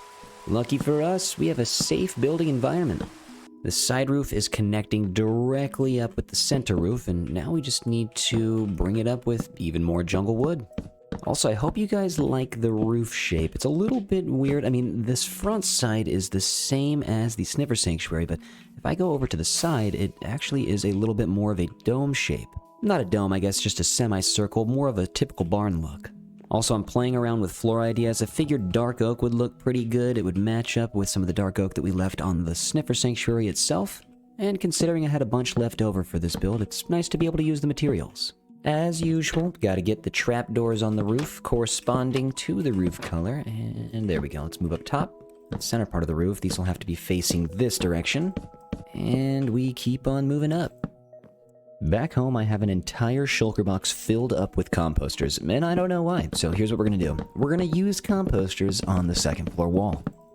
I didn't realize it earlier, but I'm kind of just making a little space where mobs can spawn, so let's do this real quick. Let's get some stairs and just cover that up with trapdoors and maybe some slabs. Or just entirely trapdoors. Nothing can spawn here now. Not bad. The colors here are doing well so far together. Let's just get some of the stairs and all the detailing in with the shelves and trapdoors, just like we did on the other part of the roof. Yeah, boom, bing, bang, bop.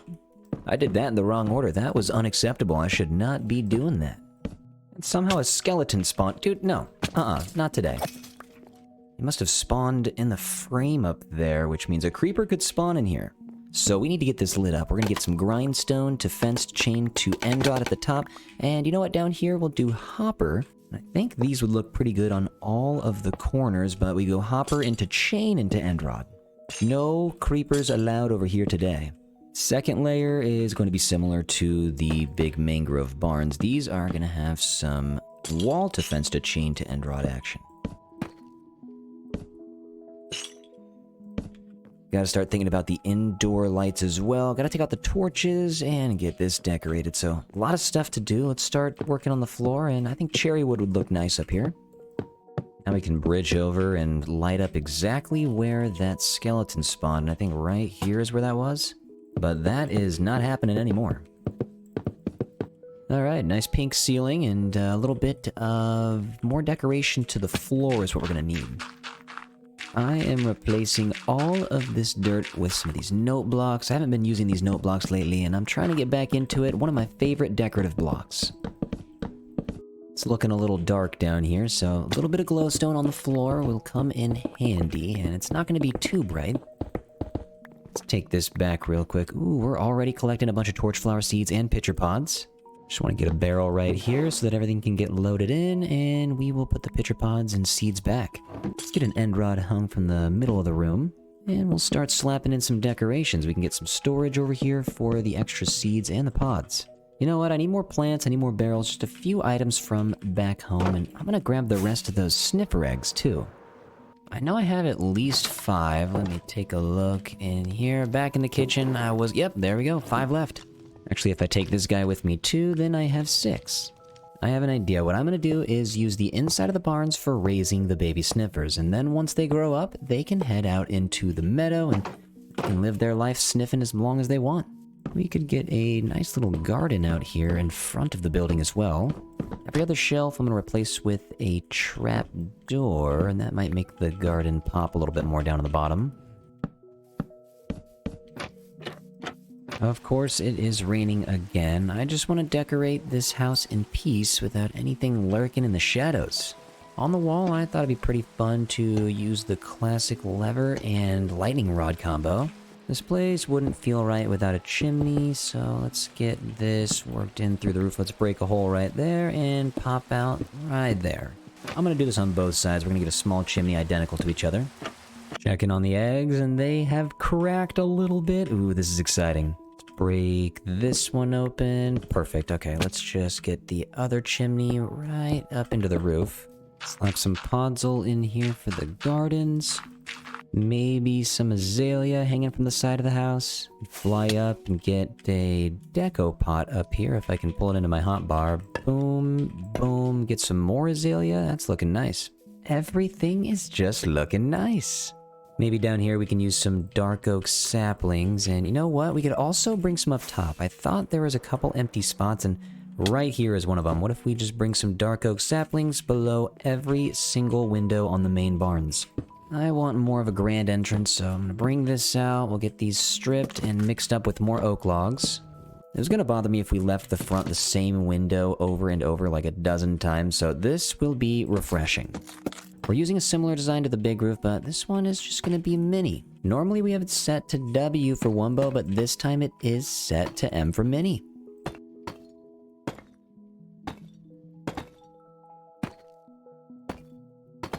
Now we're just going to take out this wall and add in a little bit more mangrove, and then we need to turn the corner right here and start making a new wall.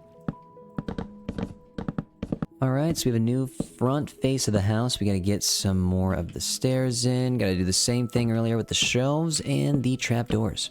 And now we have the mangrove shelves and trapdoors too. Let's get those plopped in right there. Boom, and that's a decent entrance. Except this should all be moved up by one block. Bing, bang, a boom right there, and then the shelves together can just be one bop. Little bit of end rod action going on over here. The sides will be the same as well. A little bit more stair right there, white stained glass, and the oak trapdoors. Oh, that's nice. Okay, so that coming out, just, it looks so much better. But we need more bamboo, so I think taking down this entire forest, and what? The baby sniffers are escaping. We have a baby sniffer right here. What's going on, dude?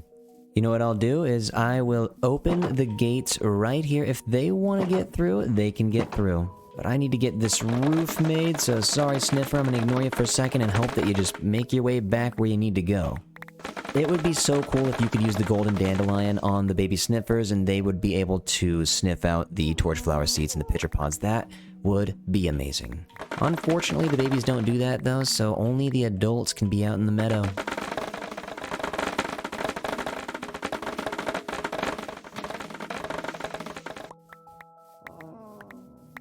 All that chopping has provided me with plenty of materials. We can take this out. I'm gonna have to take these trapdoors out too. But the bamboo roof must rise again.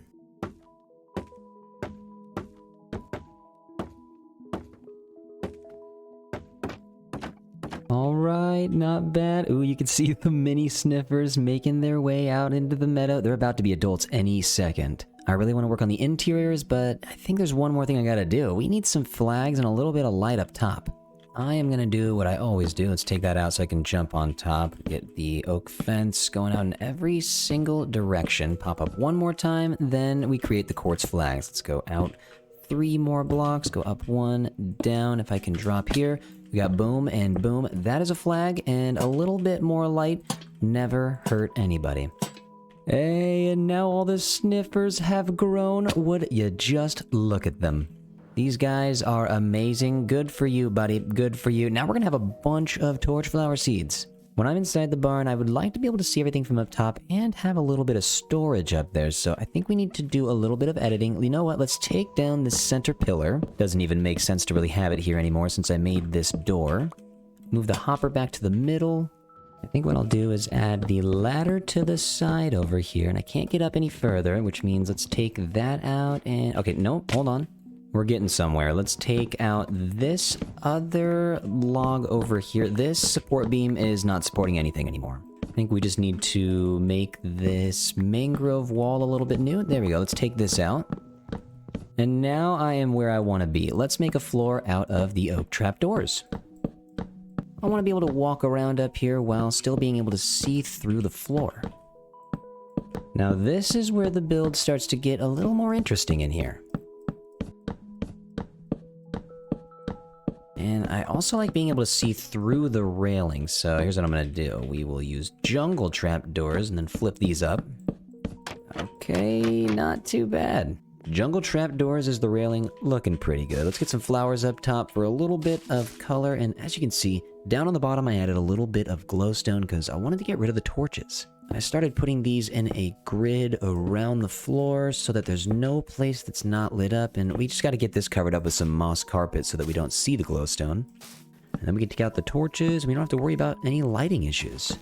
We'll get one back here by the note blocks too. We'll get a bang bang, and then go over here and get a boom bop. I did forget, I don't know how I forgot this, and I still have 1 chain and 1 end rod on me, so let's just slap them down right here, get some light on the wall. Then we're going to move up to the top. I'm going to get some azalea bushes around here to kind of make it a little bit more colorful when you walk in the building. I'm standing right outside the building, just left, and I'm thinking it's a little bit plain. I don't know why I haven't thought of this till right now, but I'm going to add in some walls. We're going to get a flower pot on top. Dark oak saplings are going to do the job. A little bit extra detail goes a long way on the ground. I am loving the way this is turning out. This has been taking a while, but it's all worth it. Now I'm thinking about it, we do have a lot of torches out in this field and empty flower pots along the fence. Got to get these filled up, but the torches got to get replaced with more glowstone. So go out here, and I'm not going to put these in a really specific pattern. I'm just going to randomize these to make it seem more nature. As soon as we get this place bone mealed up, it will be a perfect paradise. We have a lot of bone mealing to do, and the path over here. You know, the path needs to be worked on as well. Let's grab our shovel real fast. We need to take out a bunch of blocks. I've been working on this build so long, I forgot that we built out the land over the water. Let's get all this plugged up. We got spruce, we got oak, we have the cobblestone, we have deep slate as well.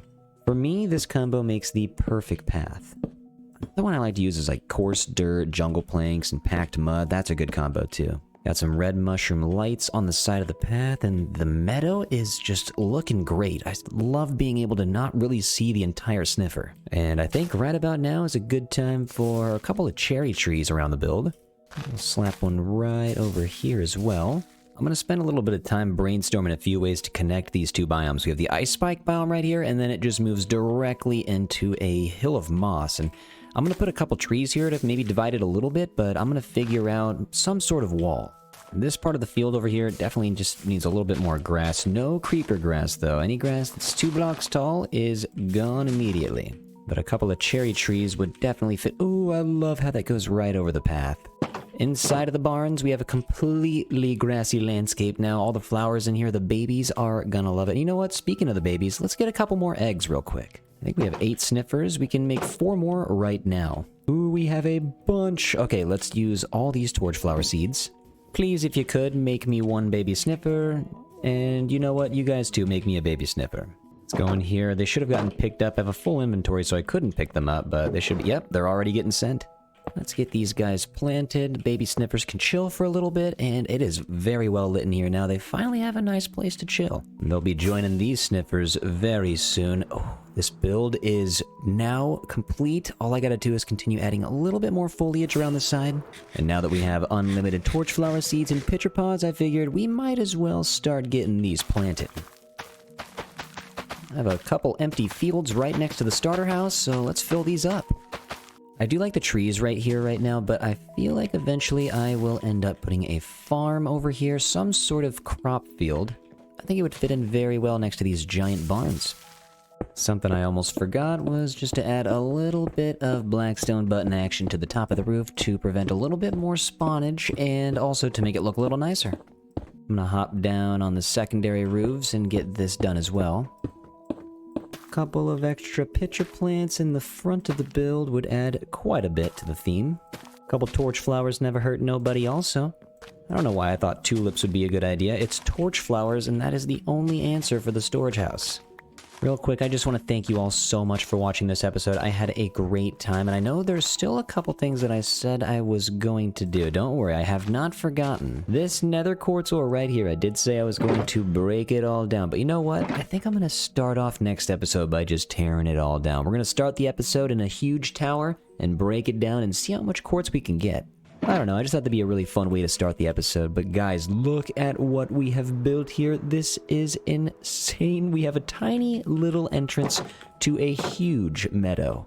It's kind of funny, the storage house for this build is bigger than a lot of the episode builds that I had for the last series. This is kind of a standard size, and then voila, on both sides, that's what this series is all about. We're go big or go home. The storage room deserves a little more love also. I just want to get a little bit of cherry sapling action inside.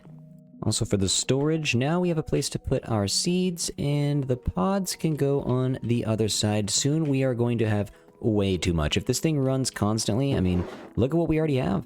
I am so pumped about this build. Guys, thank you so much for watching. I really appreciate you. Thank you so much for being a part of the community, joining all the live streams, joining the Discord. Thank you all so much for the support over these last 1,000 days. We are at day 9,000, and I cannot wait to get to day 10,000. That is the ultimate goal, because I've never really been to 10,000 days. But anyways, guys, take care of yourselves. Thank you so much for watching. I really do appreciate it. I will see you on the next video. Bye.